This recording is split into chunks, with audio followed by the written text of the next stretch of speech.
السلام عليكم ورحمة الله وبركاته. بسم الله وبالله وعلى الله فليتوكل المؤمنون.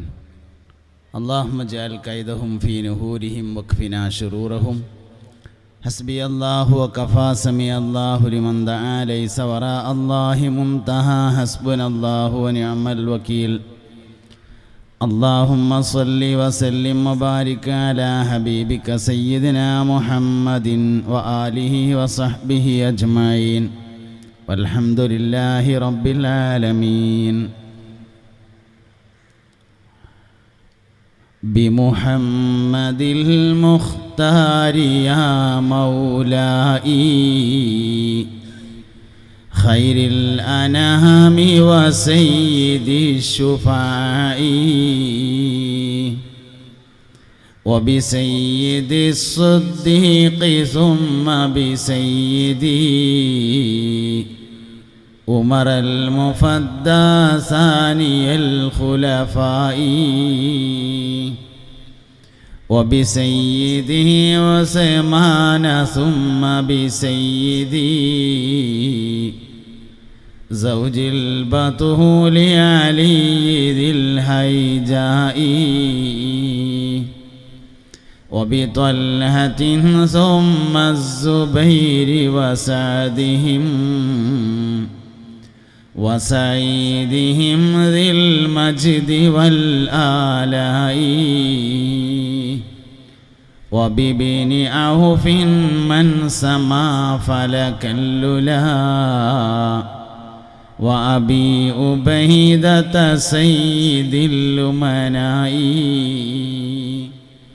أمن علي بتوبة مقبولة تمحو بها عني عظيم خطائي هم أهل بدر لا يضام محبهم فبحقهم يقبل جميع دعائي رضوان ربي دائما يغشاهم ما ناهت الورقاء بالبطهاء إلى محمد سيدنا محمد. മുഅ്മിനീങ്ങളെ, മുഹമ്മദ് നബി സല്ലല്ലാഹു അലൈഹി വസല്ലമ തങ്ങളുടെ കുടുംബമാണ് ലോകത്തെ ഏറ്റവും പ്രസിദ്ധമായ കുടുംബം എന്നതിന് അറബിയിൽ ആല് എന്നും അയ്യാൽ എന്നും അഹ്ല് എന്നും പറയും. അഹ്ല് വളരെ വിശാലമായ അർത്ഥത്തിലുള്ളതാണ്. അതിന് താഴെ അർത്ഥം കിട്ടുന്നതാണ് ആല്. അയ്യാൽ എന്ന് പറഞ്ഞാൽ രക്തബന്ധം ഉദ്ദേശിച്ചുകൊണ്ട് പറയുന്ന വാക്കാണ്. അതിൽ മക്കളാണ് ഉൾപ്പെടുക പ്രധാനമായും. മനുഷ്യൻ മറ്റൊരു മനുഷ്യനുമായി ഒരുപാട് തരത്തിലുള്ള ബന്ധങ്ങളുണ്ട്. സാഹോദര്യ ബന്ധം ഏറ്റവും വലിയ ബന്ധമാണ്. മുഅ്മിനീങ്ങൾ പരസ്പരമുള്ളത് സാഹോദര്യ ബന്ധമാണ്. അതിന് ഇഖ്വത്ത് എന്ന് പറയും. അൽ ഉഖുവത്തു ഫിൽ ഇസ്ലാം എന്ന മദ്രസയിലെ ബുക്കിലൊരു പാഠമുണ്ട്. ഇസ്ലാമിലെ സാഹോദര്യ ബന്ധം എന്നാണ് ആ പറയുന്നതിൻ്റെ അർത്ഥം. സാഹോദര്യബന്ധം നിലനിൽക്കാൻ ഒരുപാട് കാര്യങ്ങൾ ചെയ്യേണ്ടതുണ്ട്. തകരാൻ 3 കാര്യം ചെയ്താൽ മതിയാവും. നേരാവാൻ കുറേ കാര്യം ചെയ്യണം. കേടരാൻ വെറും 3 കാര്യം മതി. സൂറത്തുൽ ഹുജറാത്തിൽ അല്ലാഹു സുബ്ഹാനഹു വ തആല സാഹോദര്യബന്ധം തകർക്കുന്ന കാര്യങ്ങൾ പറഞ്ഞിട്ടുണ്ട്. അതിന്മേൽ നമുക്ക് തുടങ്ങാം. ഇന്നമൽ മുഅ്മിനൂന ഇഖ്വാൻ, മുഅ്മിനീങ്ങൾ സഹോദരങ്ങളാണ് എന്ന് പറയാണ് ആദ്യം പരിശുദ്ധ ഖുർആൻ. ഇഖ്വത്ത് എന്ന വാക്ക് രക്തത്തിൽ പിറന്നവർക്ക് ഉപയോഗിക്കുന്ന വാക്കാണ്. ശരിക്ക് മുതലോരക്കിനടുത്തൊക്കെ ആ വാക്ക് ഉപയോഗിച്ചിട്ടുണ്ടാവും. ഇഖ്വത്തിനും അഖവാത്തിനും സമ്പത്തിൽ ഓഹരിയുണ്ട് എന്ന് പറഞ്ഞിട്ടുണ്ട്. മുതലിൽ ഓഹരി കിട്ടുന്ന രക്തബന്ധത്തെയാണ് ഇഖ്വത്ത് എന്ന് പറഞ്ഞത്. അതേ പ്രയോഗമാണ് മുഅ്മിനീങ്ങൾ പരസ്പരമുള്ള ബന്ധത്തെക്കുറിച്ച് പറഞ്ഞപ്പോഴും പരിശുദ്ധ ഖുർആൻ ഉപയോഗിച്ചിട്ടുള്ളത്. ഇന്നമൽ മുഅ്മിനൂന ഇഖ്വ പറഞ്ഞു വന്നിട്ട് അവസാനെത്തുമ്പോൾ 3 കാര്യങ്ങൾ ചെയ്താൽ സാഹോദര്യം തകരും എന്ന് പറയുന്നുണ്ട്. അതിലൊന്നാമത്തേത് കളിയാക്കലാണ്. യാ അയ്യുഹല്ലദീന ആമനൂ ലാ യസ്ഖർ ഖൗമും മിൻ ഖൗമിൻ അസാ അൻ യകൂനൂ ഖൈറൻ മിൻകും വലാ നിസാഉം മിൻ നിസാഇൻ അസാ അൻ യകുന്ന ഖൈറൻ മിൻഹുന്ന. ഒന്ന് കളിയാക്കിയാൽ സാഹോദര്യ ബന്ധം തകരുന്നതാണ്. ലാ യസ്ഖർ ഖൗമുൻ, ഒരു കൂട്ടരും കളിയാക്കരുത്. ഖൗമൻ, മറ്റൊരു കൂട്ടരെ. പരിഹാസം ദഅവത്തല്ല എന്നാണ്. ഇസ്ലാമിക പ്രബോധനത്തിൽ കളിയാക്കുക, അതിൻ്റെ ആധുനിക ഭാഷയാണ് ട്രോളുക എന്ന് പറയുന്നത്. കളിയാക്കുക എന്ന് പറഞ്ഞാൽ ചിലപ്പോൾ മനസ്സിലാവില്ല, പുതിയ ഭാഷ പറഞ്ഞാലേ മനസ്സിലാവുള്ളൂ. ട്രോളൽ ദഅവത്തല്ല എന്നാണ്. ഇസ്ലാമിക ദഅവത്തിൽ കളിയാക്കുക എന്ന് പറഞ്ഞൊരു പരിപാടി ഇല്ല. ഉണ്ടെങ്കിൽ അമ്പിയാക്കൾ ചെയ്യണമല്ലോ. എടാ അബുജായിലെ ഉളുപ്പില്ലാത്തവനെ എന്നൊന്നും പറഞ്ഞതായിട്ട് നമുക്ക് എവിടെയും കാണാൻ കഴിയൂല. ധൈര്യം ഉണ്ടടാ എനിക്ക് ഇത്ര പോരൂലെ പോത്തെ എന്നൊന്നും പറഞ്ഞിട്ട് അങ്ങനെയൊന്നും അബുജാലിനോട് പറഞ്ഞതായിട്ടൊന്നും എവിടെയും കാണൂല. ഇസ്ലാമിക ദൈവത്തിൽ കളിയാക്കുക എന്നൊരു പരിപാടി ഇല്ല ശരിക്ക്. അപ്പോൾ അതുകൊണ്ട് പരിഹാസം, ട്രോളൽ എന്നത് ദൈവത്തല്ല, അത് സാഹോദര്യബന്ധം തകർക്കുന്നതാണ്. ആരും ആരെയും കളിയാക്കാൻ പാടില്ല. ഒരു സമൂഹവും മറ്റൊരു സമൂഹത്തെ കളിയാക്കാൻ പാടില്ല. ലാ യസ്ഹർ ഖൗമുൻ, ഒരു കൂട്ടരും പരിഹസിക്കരുത്. യസ്ഹർ എന്നുള്ളതിൻ്റെ ശരിക്ക് നമ്മളെ ഇന്നത്തെ ഒരു ഭാഷയിൽ അർത്ഥം വെച്ചാൽ കൊച്ചാക്കരുത് എന്നാണ്. ലാ യസ്ഹർ ഖൗമുൻ മിൻ ഖൗമിൻ, ഒരു കൂട്ടരും മറ്റൊരു കൂട്ടരെ കൊച്ചാക്കരുത്. അസാ അൻ യകൂനൂ ഖൈറൻ മിൻകും, പരിഹസിക്കുന്നവർ, പരിഹസിക്കപ്പെടുന്നവർ പരിഹസിക്കുന്നവരെക്കാൾ ഖൈറായിരിക്കും. വലാ നിസാഉം മിൻ നിസാഇൻ, ഒരു പെണ്ണും മറ്റൊരു പെണ്ണിനെയും കളിയാക്കരുത്. അസാ അൻ യകുന്ന ഖൈറൻ മിൻഹുന്ന, കളിയാക്കപ്പെടുന്നവൾ കളിയാക്കുന്നവളേക്കാൾ ഖൈറായവളായിരിക്കും. ഇന്ന് വലിയ വലിയ പ്രഭാഷണങ്ങൾ വരെ പരിഹാസമായി മാറിയിട്ടുണ്ട്. വലിയ വലിയ പരിപാടികൾ വരെ, വലിയ വലിയ സമ്മേളനങ്ങൾ വരെ കളിയാക്കലാണ്. അതിന് നമ്മൾ നല്ല പേരൊക്കെ ഇടും. ഹാസ്യ കഥാപ്രസംഗം എന്നൊക്കെ പറയും, രാഷ്ട്രീയ ഹാസ്യ കഥാപ്രസംഗം എന്നൊക്കെ പറയും. വലിയ വലിയ പരിപാടിയൊക്കെ കളിയാക്കുന്ന പരിപാടിയായി മാറിയിട്ടുണ്ട്. അതുകൊണ്ട് കളിയാക്കിയാൽ സാഹോദര്യബന്ധം തകരുമെന്നാണ് പരിശുദ്ധ ഖുർആൻ. ഒന്നാമത്തെ കാര്യം അതാണ്. രണ്ടാമത്തേത് വലാ തൽമിസു അൻഫുസകും, സ്വന്തം ശരീരത്തെ ആക്രമിക്കരുത്. ഒരുപാട് വിശദീകരണങ്ങൾ നൽകപ്പെട്ടിട്ടുള്ള ഒരു വചനമാണ് സ്വന്തം ശരീരത്തെ ആക്രമിക്കരുത് എന്നത്. സ്വന്തം ശരീരത്തോട് ചെയ്യുന്ന ഏറ്റവും വലിയ അക്രമം ആത്മഹത്യയാണ്. ആത്മഹത്യാ പ്രവണത സാഹോദര്യബന്ധം തകർക്കുമെന്നാണ്. അതുകൊണ്ടത് വളരാൻ അനുവദിക്കാൻ പാടില്ല. ഖളായിലുള്ള വിശ്വാസം ആത്മഹത്യയെ തടയും. മുസ്ലിങ്ങൾക്ക് മാത്രമുള്ള വിശ്വാസമാണ് ഖളായിലുള്ള വിശ്വാസം. ഖളായിൽ ഒരാൾക്ക് വിശ്വാസം വന്നതിൻ്റെ ശേഷം അള്ളാനെ വിശ്വാസം വരിക എന്നുള്ളത് ഉണ്ടാവില്ല. അള്ളാനെയും അള്ളാൻ്റെ റസൂലിനെയും വിശ്വാസം വന്നാൽ ഖളായിലും ഖദറിലും വിശ്വാസം വരലാണ് ഉണ്ടാവുക. ഖളാ ഉള്ള അല്ലല്ല, അള്ളാൻ്റെ ഖളാ ആണ്. ഖളാ മനസ്സിലായി, അതുകൊണ്ട് അള്ള ഉണ്ട് എന്നൊരാൾക്ക് തോന്നൂല. അള്ള ഉണ്ട്, അതുകൊണ്ട് ഖളാ ഉണ്ട് എന്നേ തോന്നുള്ളൂ. അതുകൊണ്ട് അള്ളാനെയും അള്ളാൻ്റെ റസൂലിനെയും വിശ്വാസം വന്നാലേ ഖളായിലും ഖദറിലും വിശ്വാസം വരുള്ളൂ. ഖളായിലും ഖദറിലും വിശ്വാസമുണ്ടെങ്കിൽ ആത്മഹത്യാ പ്രവണത ഉണ്ടാവില്ല.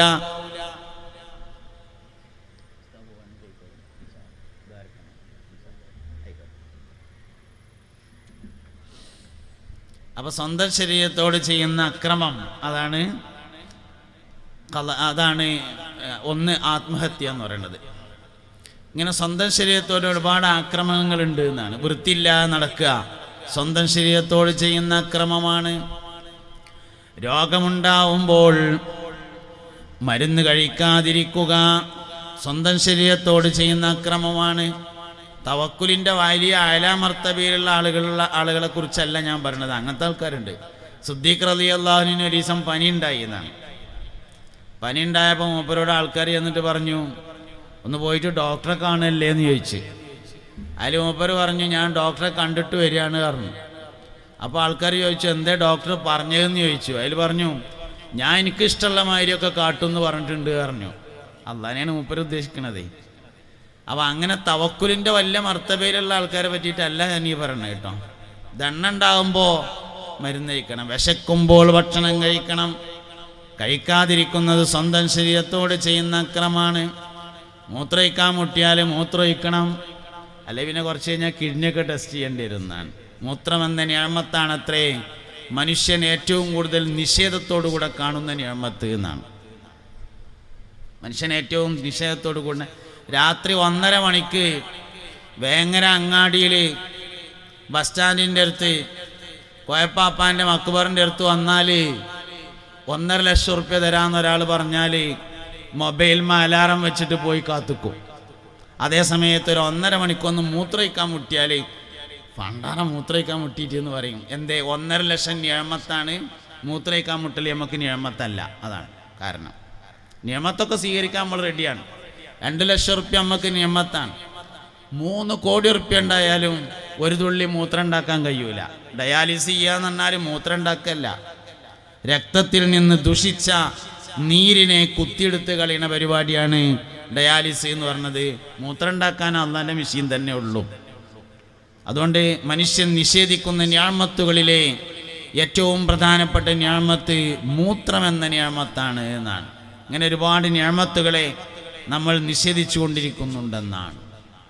അപ്പോൾ സ്വന്തം ശരീരത്തോട് ചെയ്യുന്ന അക്രമമാണത്. വളരെ പ്രധാനപ്പെട്ടതും ഇന്നത്തെ സാഹചര്യത്തിൽ പറയേണ്ടതുമായ ഒരക്രമമുണ്ട്. ബുദ്ധിയെ ആക്രമിക്കലാണത്. ലഹരി ഉപയോഗിക്കൽ ബുദ്ധിയോട് ചെയ്യുന്ന അക്രമമാണ്. കണക്ക് പറഞ്ഞിട്ടൊന്നും കാര്യമില്ല. അവിടെ അത്ര കള്ളുടിച്ചു, ഇവിടെ അത്ര കള്ളുടിച്ചു, ഓണത്തിന് അത്ര കുടിച്ചു, ക്രിസ്മസിന് ഇത്ര കുടിച്ചു, പെരുന്നാൾക്ക് ഇത്ര കുടിച്ചു. കണക്ക് പറഞ്ഞിട്ട് എന്താ കാര്യം? എന്താ നമ്മൾ ചെയ്യേണ്ടതെന്നാണ് ആലോചിക്കേണ്ടത്. പുതിയ തലമുറ ലഹരിക്കടിമപ്പെടാതിരിക്കാൻ മുതിർന്നവർ, കാരണന്മാര്, മുതിർന്നവര്, വാപ്പാര്, ജ്യേഷ്ഠന്മാര് അടയാളങ്ങൾ പ്രത്യക്ഷമാകുന്നുണ്ടോ എന്ന് ശ്രദ്ധിക്കണം. മദ്യപാനികൾക്ക് ദുനിയാവിലും ആഖിറത്തിലും അടയാളം ഉണ്ടാവുന്നതാണ്. കള്ളുകുടിയെന്നാളെ മഹ്ശറയിൽ ഹാജരാകുമ്പോ അവന്റെ കഴുത്തിൽ ഒരു പാത്രം തൂങ്ങുന്നുണ്ടാകുമെന്നും അതിൽ നിന്ന് ദുർഗന്ധം വരുന്നുണ്ടാകുമെന്നും മുത്തുനബി സല്ലല്ലാഹു അലൈഹി വസല്ലം പറഞ്ഞിട്ടുണ്ട്. ഈ കുറച്ച് എക്കോ കൂടുതലായിട്ട് തോന്നുന്നുണ്ട്. ചിലപ്പോൾ ആ മതിലിൻ്റെ ആയിരിക്കും അതെന്ന് തോന്നുന്നുണ്ട്. പക്ഷേ എക്കോ കൂടുതലായിട്ട് തോന്നുന്നുണ്ട്. ഒന്ന് കുറച്ചാൽ നന്നായിരുന്നു. ഒരു പക്ഷേ അവിടെ അങ്ങനെ ഒരു ഉയരമുള്ള മതിലുണ്ടായതുകൊണ്ടായിരിക്കും. ഞാൻ ഇവിടെ ഇങ്ങനെ പറയുമ്പോൾ കുറേ അപ്പുറത്തുനിന്ന് ആരോ താളം കാട്ടുന്നുണ്ട്. ഞാൻ പറഞ്ഞ അതേമാതിരി വേറൊരാൾ അപ്പുറത്തുനിന്ന് പറയാം. ഒരു യാ നബി എല്ലാവരും ചൊല്ലി, യാ നബി സലാം അലൈക്കും, യാ റസൂൽ സലാം അലൈക്കും, യാ ഹബീബ് സലാം അലൈക്കും, സ്വലവാത്തുല്ലാഹി അലൈക്കും. മുഅ്മിനീങ്ങളെ, അപ്പോൾ സ്വന്തം ശരീരത്തെ ആക്രമിക്കുക എന്ന് പറഞ്ഞതിൽ ഏറ്റവും പ്രധാനപ്പെട്ട ഒരു കാര്യമാണ് മയക്കുമരുന്നിൻ്റെ ഉപയോഗം. എന്താ നമ്മൾ ചെയ്യേണ്ടത്? നമ്മൾ ചെയ്യേണ്ടത് പുതിയ തലമുറയിൽ മയക്കുമരുന്ന് ഉപയോഗത്തിൻ്റെ ലക്ഷണങ്ങൾ പ്രകടമാകുന്നുണ്ടോ നോക്കണം. കള്ളുകുടി, ലഹരിയുടെ ഉപയോഗം ഏത് കാലത്തും അതിന് ലക്ഷണം ഉണ്ടായിരിക്കുന്നതാണ്. പക്ഷെ എല്ലാ കാലത്തും ഒരുപോലെ ആയിരിക്കൂല ലക്ഷണം. പണ്ടൊക്കെ കള്ളുടിച്ച ആൾക്കാർ വരുമ്പോൾ ഇങ്ങനെ WWW എന്ന് എഴുതിയ മാതിരിയ വരിക. അതൊരു അടയാളമാണ്. പക്ഷെ ഇന്ന് ആ അടയാളമില്ല. ഇന്ന് ആട്ടം നിർത്തിയിട്ടുണ്ട്, ആടൂല, നേരെ ഇങ്ങനെ വരികയുള്ളൂ. അപ്പം അതുകൊണ്ട് പഴയ ലക്ഷണങ്ങൾ പുതിയ കാലത്ത് ഉണ്ടാവില്ല. അപ്പം ലക്ഷണം വേറെ ഉണ്ടാവും. പണ്ടൊക്കെ ഇങ്ങനെ കള്ളുടിച്ചാൽ ഓൻ്റെ കണ്ണ് ചോക്കും. ഇപ്പോൾ കള്ളുടിച്ചാൽ അതിൻ്റെ ഒപ്പം തന്നെ കണ്ണിനൊറ്റിക്കാളം മരുന്നും കിട്ടും. വല്യമ്മാൻ്റെ അളന്നിയും കോയമ്പാണെന്നാണ് തോന്നുക. അപ്പം അതുകൊണ്ട് കണ്ണ് ചോക്കലും ഇല്ല. അങ്ങനെയാണ്. കള്ളുടിച്ചാൽ വാസന ഉണ്ടാവും. ഇപ്പോൾ വാസന നിർത്തി എന്നാണ് കേട്ടത്. മദ്യം, ലഹരി ഉപയോഗിക്കുന്ന ആൾക്കാർക്ക് ലഹരിയുടെ കൂടെ തന്നെ തൊള്ളയിലിടാൻ പറ്റിയ നല്ല ഊതിൻ്റെയൊക്കെ വാസനയുള്ള പാക്കൊക്കെ കിട്ടും. അപ്പോൾ കള്ളുടിച്ചിട്ട് വരുമ്പോൾ ആള് ദുബായിൽ നിന്ന് ഫ്ലൈറ്റ് ഇറങ്ങി വരിക എന്നൊക്കെ തോന്നുക. നല്ല ഊതിൻ്റെ സ്മെല്ലൊക്കെ ഉണ്ടാവും. അപ്പോൾ പഴയ അടയാളങ്ങൾ ഉണ്ടാവില്ല, പുതിയ അടയാളങ്ങൾ നോക്കണം. എന്താണ് പുതിയ അടയാളങ്ങൾ? ഞാൻ ഇപ്പോൾ കുറച്ച് അടയാളമാണ് പറയേണ്ട കാര്യമൊന്നുമില്ല, നാളെ മാറും. എന്നാലും കുറച്ച് അടയാളം പറയാം. ഒന്ന്, പാൻറ്റിൻ്റെ പോക്കറ്റ് വാസന ഉണ്ടാവും എന്നുള്ളതാണ്. തിരുമ്പാൻ വേണ്ടി കഴിച്ചിടുമ്പോൾ ഉമ്മാർ നിർബന്ധമായിട്ടും കുട്ടികളെ പാൻറ്റിൻ്റെ പോക്കറ്റ് വാസനിച്ച് നോക്കണം. ചന്ദനത്തിരിയുടേതുപോലെയുള്ള വാസനകൾ തോന്നുന്നുണ്ടെങ്കിൽ ലഹരി പദാർത്ഥങ്ങൾ അതിൽ വെച്ചു എന്നതിൻ്റെ ഒരു ചെറിയ തെളിവായിട്ട് അതെടുക്കാം. വാസന ഒന്നുമില്ല, അതുകൊണ്ട് ഉണ്ടാവില്ല എന്ന് തീരുമാനിക്കരുത്. അതൊരു അടയാളമാണെന്നേ ഉള്ളൂ. ചിലപ്പോൾ ഉണ്ടാവും, അല്ലെങ്കിൽ ഉണ്ടാവില്ല. രാത്രി കിടന്നുറങ്ങുന്ന റൂമിൽ നിന്ന് പേപ്പർ കത്തിച്ചതിൻ്റെ അടയാളങ്ങൾ കണ്ടാൽ ലഹരി ഉപയോഗിക്കുന്നതിൻ്റെ അടയാളമാണ്. വീട്ടിലാകുന്ന സമയത്തെപ്പോഴും വാതിൽ കുറ്റിയിടാൻ വേണ്ടി ശ്രദ്ധിക്കുന്നുണ്ടെങ്കിൽ ലഹരി ഉപയോഗത്തിൻ്റെ അടയാളമാണ്. ഒഴിഞ്ഞിരുന്ന് ദൂരേക്കിങ്ങനെ നോക്കുന്നതായി ശ്രദ്ധയിൽപ്പെട്ടാൽ ലഹരി ഉപയോഗിക്കുന്നു എന്നതിൻ്റെ അടയാളമാണ്. 20 രൂപയോ 50 രൂപയോ തുടങ്ങിയ 100 രൂപയിൽ താഴെയുള്ള പൈസ പെരേന്ന് ഇടക്കിടക്ക് കാണാതാകണത് വീട്ടിലാർക്കോ ലഹരി ഉപയോഗമുണ്ട് എന്നതിൻ്റെ അടയാളമാണ്. രാത്രി കിടന്നുറങ്ങുന്ന റൂമിൽ നിന്ന് ചെറിയ ചെറിയ പെട്ടികൾ കാണുന്നത്, ചെറിയ ബോക്സ്, എന്തിൻ്റെന്നറിയാത്ത ചെറിയ ചെറിയ ബോക്സുകൾ കാണുന്നത് ലഹരി ഉപയോഗിക്കുന്നതിൻ്റെ അടയാളമാണ്. ജീവിതത്തിൽ ഏറ്റവും ഇഷ്ടപ്പെടുന്ന mobile, laptop, cycle, motor cycle പോലത്തെ സാധനങ്ങൾ വിൽപ്പന നടത്താൻ വേണ്ടി ശ്രമിക്കുന്നത് ലഹരി ഉപയോഗിക്കുന്നതിൻ്റെ അടയാളമാണ്. മാതാപിതാക്കൾക്ക് പരിചയമില്ലാത്ത മുതിർന്ന ആളുകളുമായി അമിതമായ കൂട്ടുകെട്ടുണ്ടാകുന്നത് ലഹരി ഉപയോഗിക്കുന്നതിൻ്റെ അടയാളമായി കണക്കാക്കാം. ഭക്ഷണത്തോട് താല്പര്യം കുറഞ്ഞു വരുന്നതും കണ്ണിൻ്റെ ചുറ്റുഭാഗത്ത് അടയാളമാറ്റം കാണപ്പെടുന്നതും ലഹരിയുടെ അടയാളമായി മനസ്സിലാക്കാം. അകന്ന കുടുംബത്തോട് ദേഷ്യവും അകന്ന കുടുംബത്തോട് അമിതമായ ഇഷ്ടവും അടുത്ത കുടുംബത്തോട് അടങ്ങാത്ത ദേഷ്യവും കാണിക്കുന്നത് ലഹരിയുടെ ഉപയോഗത്തിൻ്റെ അടയാളമായി മനസ്സിലാക്കാം. ഉമ്മാനോടും പെങ്ങന്മാരോടും വലിയ വീറ, ഇളയമാൻ്റെ മാളെ കെട്ടിച്ചു കൊടുത്ത് കിടക്കിടക്ക് പോകണുണ്ട്. അകന്ന കുടുംബത്തോട് താല്പര്യം, അടുത്ത കുടുംബത്തോട് ദേഷ്യം. ഇങ്ങനെയുള്ള ലക്ഷണങ്ങളൊക്കെ നോക്കിയിട്ട് ലഹരി ഉപയോഗം ഉണ്ടോ നോക്കണം. ഈ പറഞ്ഞത് നാട്ടുകാരെ കുട്ടികളെ പറ്റിയിട്ടല്ല, അവനാൻ്റെ കുട്ടികളെ നോക്കണം എന്നാണ് ഞാൻ ഈ പറയുന്നത്. അത് മറ്റവനോട് ഇക്കാരെന്ന് വിചാരിക്കരുത്. ഈ ഇരിക്കണ എല്ലാവരോടുമാണ്, സ്റ്റേജുമുള്ളവരോടും സദസ്സിലുള്ളവരോടും ഇന്നോടും നിങ്ങളോടും എല്ലാവരോടുമാണ് ഈ പറയണത്. അവനാൻ്റെ കുട്ടികളെ നോക്കണം. ഈ പറഞ്ഞതിൽ നിന്ന് ഏതെങ്കിലും 3 അടയാളങ്ങൾ കാണുകയാണെങ്കിൽ ലഹരിയുടെ ഉപയോഗമുണ്ടെന്ന് ഏകദേശം ഉറപ്പിക്കാം. അങ്ങനെ ഉറപ്പിച്ചു കഴിഞ്ഞാൽ ശാസ്ത്രീയമായ ചികിത്സ നൽകണം. ഡി അഡിക്ഷൻ സെന്റർ എന്നാണ് ലഹരിക്കടിമപ്പെട്ടവരെ ചികിത്സിക്കുന്ന സ്ഥാപനങ്ങൾക്ക് പറയുന്ന പേര്. ഗവൺമെൻറ്റും ഉണ്ട്, പ്രൈവറ്റും ഉണ്ട്, എല്ലായിടത്തും ഉണ്ട്. ഡി അഡിക്ഷൻ സെന്റർ എന്നാണ് ലഹരിക്കടിമപ്പെട്ടവരെ ചികിത്സിക്കുന്ന സ്ഥലങ്ങൾക്ക് പറയുന്ന പേര്. അവിടെ കൊണ്ടുപോയാൽ കൗൺസിലിംഗ് കൊണ്ട് മാറ്റാൻ കഴിയുന്നതായിരിക്കും തുടക്കത്തിലാണെങ്കിൽ, അത് മതിയാവും. എന്നാൽ ഭൂരിഭാഗവും മരുന്ന് കൂടി കഴിക്കേണ്ടി വരും. അങ്ങനെ മരുന്ന് കൊടുത്താൽ ഇന്ന് മാറ്റിയെടുക്കാവുന്ന അസുഖമാണ് അഡിക്ഷൻ. മരുന്ന് കൊടുത്താലും മാറ്റിയെടുക്കാം. വേറൊരു കാര്യം കൂട്ടത്തിൽ പറയാം, ലഹരിയേക്കാൾ വലിയ അഡിക്ഷൻ ഉണ്ട്. നമ്മൾ മനസ്സിലാക്കിയ വലിയ അഡിക്ഷൻ ഒരു പക്ഷേ ലഹരി ആയിരിക്കും, പക്ഷെ സത്യത്തിൽ ലഹരിയേക്കാൾ വലിയ അഡിക്ഷൻ ഉണ്ട്. ഗെയിം അഡിക്ഷനാണ് ഏറ്റവും വലിയ അഡിക്ഷൻ. ലഹരിയുടെ മേലെയാണത്. ലഹരിക്ക് താഴെയുള്ള അഡിക്ഷനും ഉണ്ട്. ഷോപ്പിംഗ് അഡിക്ഷനാണ് ഏറ്റവും ചെറിയ അഡിക്ഷൻ. ഷോപ്പിംഗ് അഡിക്ഷൻ എന്ന് പറഞ്ഞാൽ സൂപ്പർ മാർക്കറ്റിക്ക് വെറുതെ ഇങ്ങനെ നിന്നപ്പോൾ സൂപ്പർ മാർക്കറ്റിക്കാണ് കയറിയിട്ട് ആ കൊട്ടയും വലിച്ചുങ്ങാണ്ട് ഇങ്ങനെ നടന്നുങ്ങാണ്ട് കാണുന്നതൊക്കെ അയക്ക് ഇങ്ങനെ എടുത്തിട്ടിട്ട് ബില്ലടക്കുക. ആവശ്യമൊന്നുമില്ല, കണ്ടപ്പോൾ എടുക്കുക തന്നെ. അവസാനം കീശയിലുള്ള കായ് തികയില്ല, അപ്പോൾ കാർഡ് എടുത്ത് കൊടുക്കുക. അതും തികണില്ല. അപ്പോൾ പിന്നെ ഗൂഗിൾ പേ ചെയ്ത് കൊടുക്കുക, അല്ലെങ്കിൽ നാളെ തരട്ടോ എന്ന് പറയാം. ഏറ്റവും ചെറിയൊരു അഡിക്ഷനാണത്. സൂപ്പർ മാർക്കറ്റിലേക്ക് പോണതിന് കുഴപ്പമൊന്നുമില്ല. പോണതിന് മുമ്പ് നമുക്ക് എന്തേ സാധനം വേണ്ടതെന്നുള്ളതിൻ്റെ ലിസ്റ്റ് വേണം.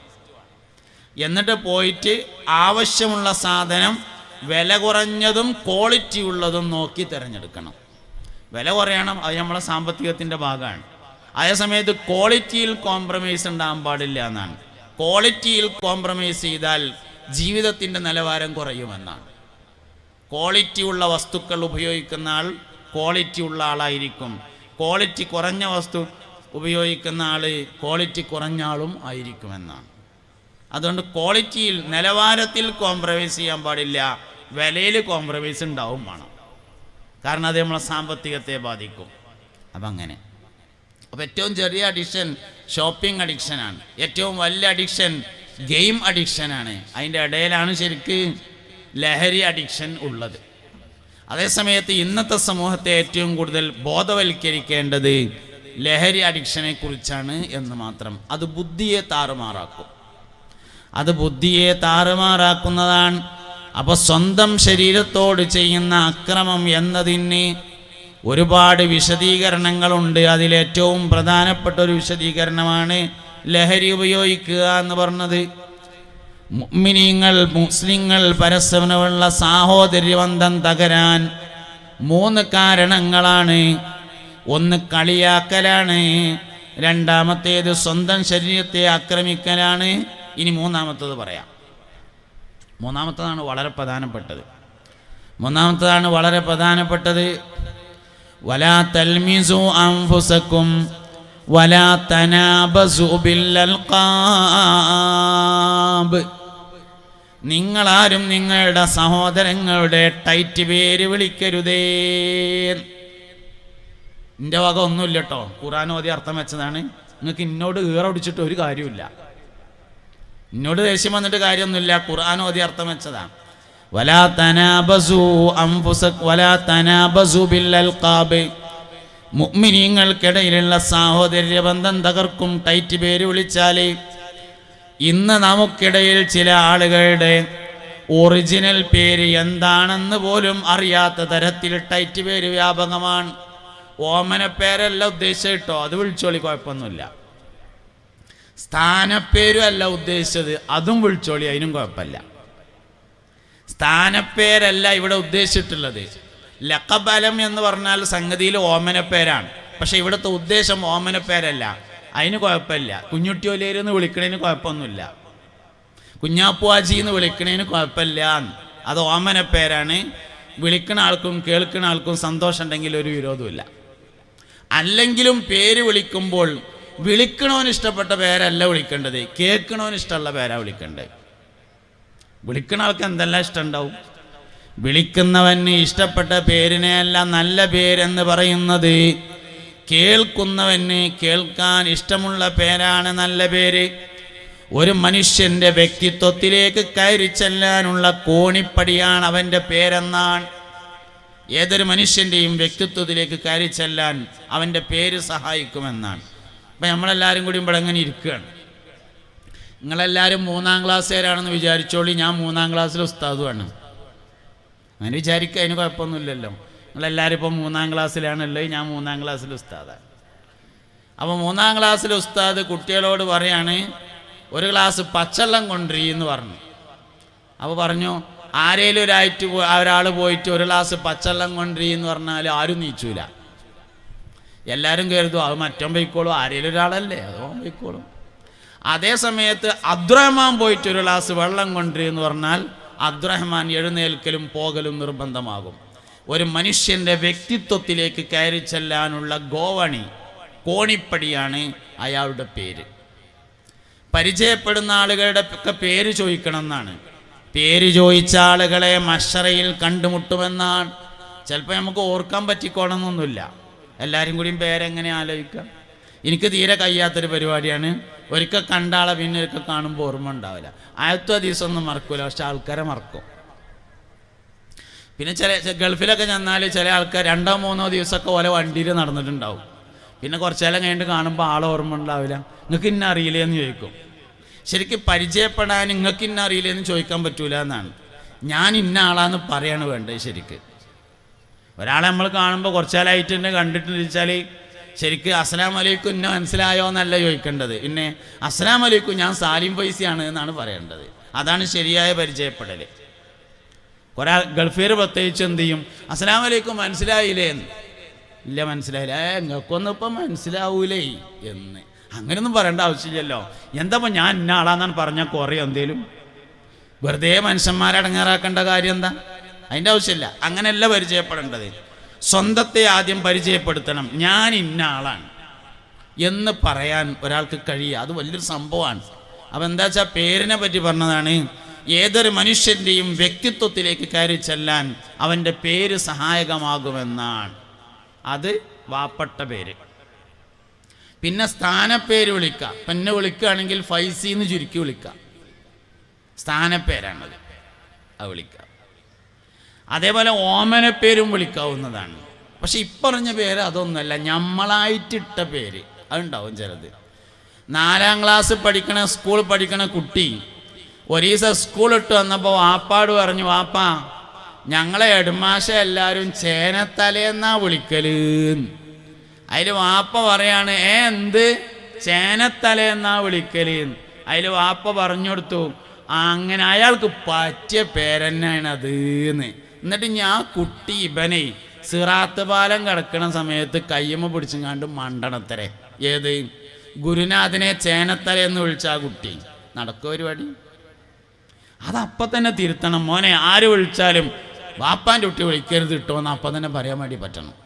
പരിഹാസങ്ങളൊക്കെ നമ്മൾ പഠിപ്പിക്കണതാണ്, ടൈറ്റ് പേരൊക്കെ നമ്മൾ പഠിപ്പിക്കണതാണ്. അതിപ്പോൾ എല്ലാവരും അങ്ങനെ ആവുമ്പോൾ പിന്നെ അങ്ങനെ പറഞ്ഞാലല്ലാതെ പിന്നെ എങ്ങനെയെന്ന് പറയും. അല്ലാതെ എത്രോട്ടം പറഞ്ഞാലോ അറിയാച്ചാൽ അത്രോട്ടം പറയാനാണ് തീരുമാനിക്കണം. അതിപ്പോൾ ഞാൻ മാത്രം വിളിക്കാതിരുന്നിട്ട് എന്താ കാര്യം? നനക്ക് മാത്രം വിളിക്കാതിരുന്നാൽ എന്താ പറ്റുക? ലവുമാണല്ലോ. എല്ലാവരും വിളി നിർത്തിയിട്ട് വേണം എനിക്ക് വിളിക്കാൻ നിർത്താൻ എന്നൊന്നും തീരുമാനിക്കണ്ടല്ലോ. അനക്ക് മാത്രമാണ് വിളിക്കണ്ടെന്ന് തീരുമാനിച്ചാലും സംഗതി നന്നാവും. അതുകൊണ്ട് മുഅ്മിനീങ്ങൾക്കിടയിലുള്ള ബന്ധം തകർക്കുന്ന പ്രധാനപ്പെട്ട ഘടകമാണ് ടൈറ്റ് പേര് വിളിക്കൽ, നിക്നെയിം, പേര് ഉപയോഗിക്കുക എന്നത്.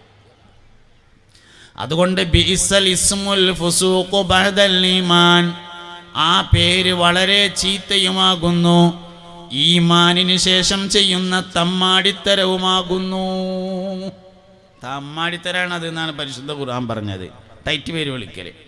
അപ്പോൾ ബന്ധങ്ങൾ ധാരാളമുണ്ട്. അതിൽ ഏറ്റവും പ്രധാനപ്പെട്ട ഒരു ബന്ധമാണ് മുഅ്മിനീങ്ങൾ പരസ്പരമുള്ള ബന്ധം എന്ന് പറയുന്നത്.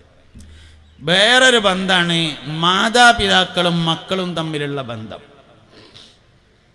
മക്കളും മാതാപിതാക്കളും തമ്മിലുള്ള ബന്ധം, മാതാപിതാക്കളോട് മക്കൾക്കുള്ള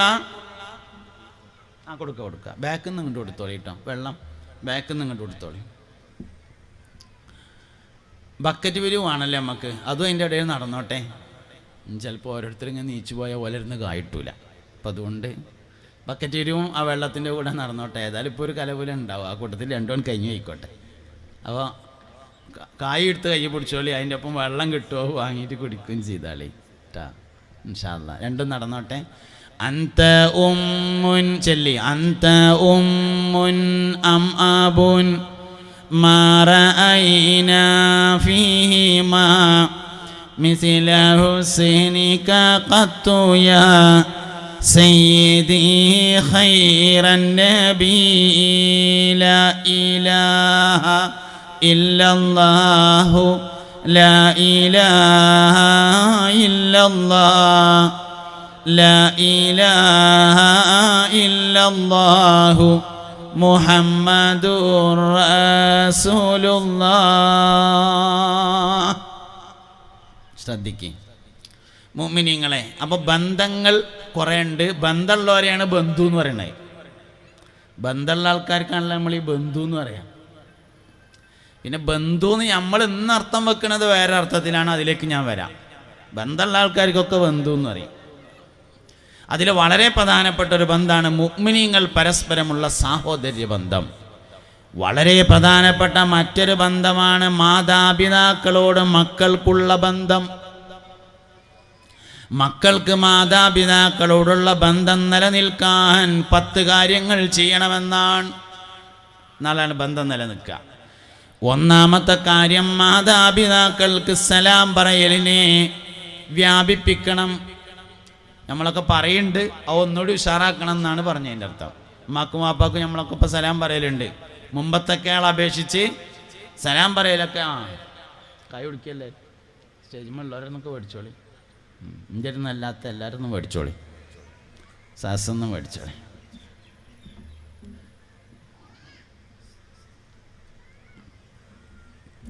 മുഅ്മിനീങ്ങളെ,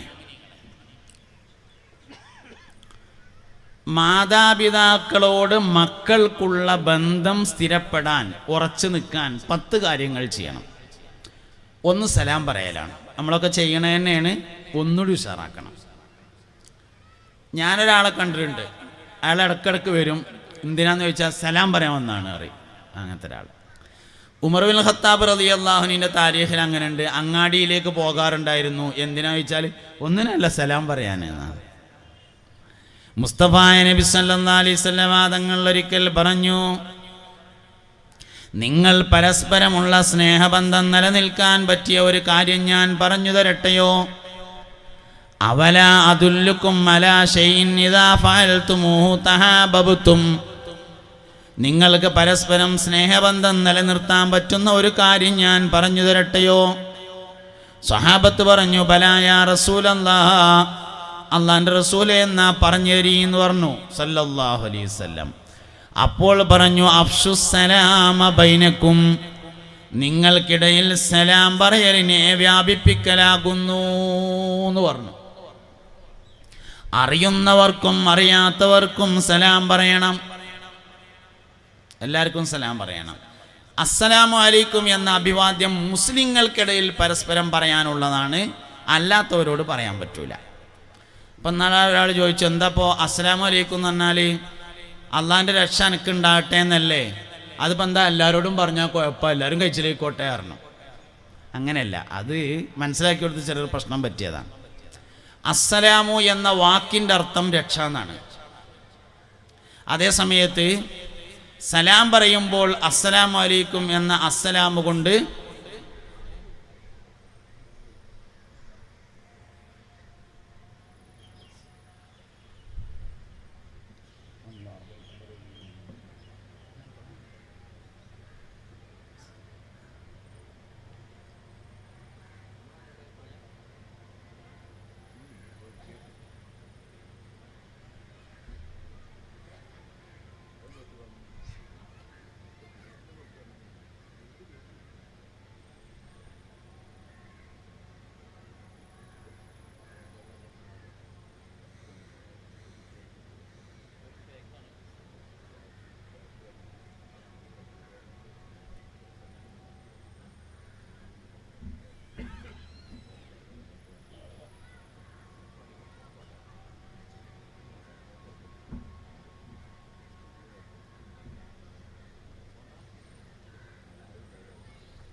മുഅ്മിനീങ്ങളെ, ഈ പറയുന്നൊന്ന് ശ്രദ്ധിച്ചോളി, എല്ലാവർക്കും ആവശ്യമുണ്ടാവും. അമുസ്ലിങ്ങളോട് സലാം പറയാൻ പാടില്ല. എന്തുകൊണ്ട്? അസ്സലാമു അലൈക്കും എന്ന് പറഞ്ഞാൽ രക്ഷ നിങ്ങൾക്ക് ഉണ്ടാവട്ടെ എന്നല്ല. അപ്പം എന്താ എല്ലാവരോടും പറഞ്ഞാൽ എല്ലാവരും കഴിച്ചിലേക്കോട്ടെ എന്നൊക്കെ തോന്നും. സംഭവം നമ്മൾ മനസ്സിലാക്കേണ്ട ഒരു കാര്യം, അസ്സലാമു എന്ന് പറഞ്ഞ വാക്കിൻ്റെ അർത്ഥം രക്ഷ തന്നെയാണ്. പക്ഷേ ഇവിടെ ഒരു ഉദ്ദേശാർത്ഥമാണുള്ളത്. അതിന് സാങ്കേതിക പ്രയോഗം എന്ന് പറയും, അറബിയിൽ ഇസ്തിലാഹ് എന്ന് പറയും. സാങ്കേതിക പ്രയോഗം. ദീനുൽ ഇസ്ലാമിലെ എല്ലാ പ്രയോഗങ്ങളും സാങ്കേതികമാണ്. ഇപ്പോൾ ഉദാഹരണമായിട്ട് പറയാം, സ്വലാത്ത് എന്ന് പറഞ്ഞ വാക്കിനർത്ഥം ദ്വാരക്കുക എന്നാണ്. അതേസമയത്ത് അസ്സലാത്തു ജാമിയ എന്ന് പറഞ്ഞാൽ ദ്വാരക്കുക എന്നല്ലല്ലോ. അസ്സലാത്തു ഖൈറും മിനൻ നൗം എന്ന് രാവിലെ മുക്കറി വിളിച്ചു പറഞ്ഞതിൻ്റെ അർത്ഥം ദ്വാരക്കുക എന്നല്ല. പിന്നെന്താ? നമ്മൾ റെയിൽവേ സ്റ്റേഷനിൽ ചെന്നാൽ, അല്ല എയർപോർട്ടിൽ ചെന്നാൽ അവിടെ ഇങ്ങനെ എഴുതി വെച്ചിട്ടുണ്ടാവും പ്രയർ ഹാൾ എന്ന് എഴുതി വെച്ചിട്ടുണ്ടാവും. ദ്വാരക്കണ സ്ഥലം എന്നല്ല സംഗതി. ഇപ്പോൾ പ്രയർ എന്ന് പറഞ്ഞാൽ ദ്വാരക്കുക എന്നാണ്. പക്ഷെ പ്രയർ ഹാൾ പറഞ്ഞാൽ ദ്വാരക്കണ സ്ഥലം എന്നല്ലല്ലോ, നിക്കരിച്ചുന്ന സ്ഥലം എന്നാണ്. അപ്പോൾ അസ്വലാത്തു എന്ന് പറഞ്ഞാൽ നിയ്യത്തോടുകൂടി തക്ബീറത്തുൽ ഇഹ്റാം കൊണ്ട് തുടങ്ങി സലാം കൊണ്ട് അവസാനിക്കുന്ന ചില പ്രത്യേക വാക്കുകളും പ്രവൃത്തികളും അടങ്ങിയ ഒരു ഇബാദത്തിന് പറയുന്ന പേരാണ് അസ്വലാത്തു എന്ന് പറയുന്നത്. ഇത് ശ്രദ്ധിച്ചില്ലെങ്കിൽ മിസ്സാവും. പിന്നെ അതിൻ്റെ ശേഷം എന്തേപ്പാ പറഞ്ഞതെന്ന് മനസ്സിലായില്ല എന്ന് തോന്നുന്നു. ഞാൻ ഏതായാലും പറയാൻ തുടങ്ങിയ സ്ഥിതിക്ക് ഇനി അത് പറയണമല്ലോ വെച്ചിട്ട് പറയാം കേട്ടോ. അതുകൊണ്ട് നിങ്ങൾ ഇത് ശ്രദ്ധിക്കണം. സക്കാത്ത് എന്ന് പറഞ്ഞാൽ ശുദ്ധിയാക്കുക എന്നാണ് അർത്ഥം. ഒരു 100 നോട്ട് എടുത്തുകൊണ്ടാണ് കഴുകി ഒരാൾ. എന്നിട്ട് അവൻ പറഞ്ഞു ഞാൻ സക്കാത്തൊക്കെ കൊടുത്തിട്ടുണ്ട് പറഞ്ഞാൽ സംഗതി നടക്കൂല. ആ വാക്കർത്ഥമല്ല. സൗം എന്ന് പറഞ്ഞാൽ പിടിച്ചിരിക്കാന്നിരുന്നു. മിനി ബസ്സിൽ വേങ്ങരക്ക് പോകാൻ വേണ്ടി കയറിയപ്പോൾ സീറ്റില്ല. അതിൽ കമ്പിയമ്മ പിടിച്ചാണ്ടങ്ങ് നിന്നാൽ സൗമാവൂലല്ലോ. പിന്നെന്തു വേണം? നെയ്യത്തോടുകൂടി പ്രഭാതം മുതൽ പ്രദോഷം വരെ നോമ്പ് മുറിയുന്ന കാര്യങ്ങളെ തൊട്ട് പിടിച്ചു നിൽക്കുന്നതിനാണ് സൗം എന്ന് പറയുന്നത്. ഇങ്ങനെയുള്ള പ്രയോഗങ്ങളെയാണ് സാങ്കേതിക പ്രയോഗങ്ങൾ എന്ന് പറയുക. അതിന് അറബിയിൽ ഇസ്തിലാഹ് എന്ന് പറയും. ശരീഅത്തുൽ ഇസ്ലാമിലെ എല്ലാ പ്രയോഗങ്ങൾ പരിശോധിച്ചാലും ഇങ്ങനെയാണ്. ഹജ്ജ് എന്ന് പറഞ്ഞാൽ സാങ്കേതികമാണ്. ഉംറ എന്ന് പറഞ്ഞാൽ ഒരു സാങ്കേതിക പ്രയോഗമാണ്. ഇങ്ങനെ എല്ലാ പ്രയോഗങ്ങളും സാങ്കേതികമാണ്. അങ്ങനെയാണെങ്കിൽ അസ്സലാമു എന്ന് പറയുന്നത് ഒരു സാങ്കേതിക പ്രയോഗമാണ്. ദാറുസ്സലാം എന്ന് പറയുന്ന ഒരു സ്ഥലമുണ്ട്, സ്വർഗത്തിൻ്റെ പേരാണത്. ദാറുസ്സലാം, രക്ഷയുടെ വീട് എന്നാണ് ആ വാക്കിൻ്റെ അർത്ഥം. അത് സ്വർഗത്തിനാ പറയാം. അസ്സലാമു അലൈക്കും എന്ന് പറഞ്ഞാൽ അതിൻ്റെ അർത്ഥം നിലവിലുള്ള ഈമാനിൽ സ്ഥിരമായി നിൽക്കുകയും അങ്ങനെയുള്ള ഈമാനിൽ തന്നെ മരണപ്പെടുകയും അതു കാരണം ദാറുസ്സലാമിൽ എത്തിച്ചേരുകയും ചെയ്യട്ടെ എന്നാണ്. നിലവിലുള്ള ഈമാനിൽ നിൽക്കുക എന്നുള്ളത് നിലവിൽ മൂമിനായ ആൾക്കേ ബാധകമുള്ളൂ എന്നതുകൊണ്ടാണ് അത് മൂമിനീങ്ങളോട് പറയാനുള്ളതാണ് എന്ന് പറഞ്ഞതിൻ്റെ കാരണം. അല്ലാതെ നമ്മൾ അർത്ഥം വെച്ച രക്ഷ അല്ല അത്. വാക്കർത്ഥം രക്ഷ തന്നെയാണ്, പക്ഷെ അതൊരു ഇസ്തിലാഹാണ്, സാങ്കേതിക പ്രയോഗമാണ്. നിലവിലുള്ള ഈമാനിൽ മരണം വരെ നിൽക്കുക, അങ്ങനെ മരിക്കുക, ദാറുസ്സലാമിൽ എത്തിച്ചേരുക എന്നതാണ് അസ്സലാമു അലൈക്കും.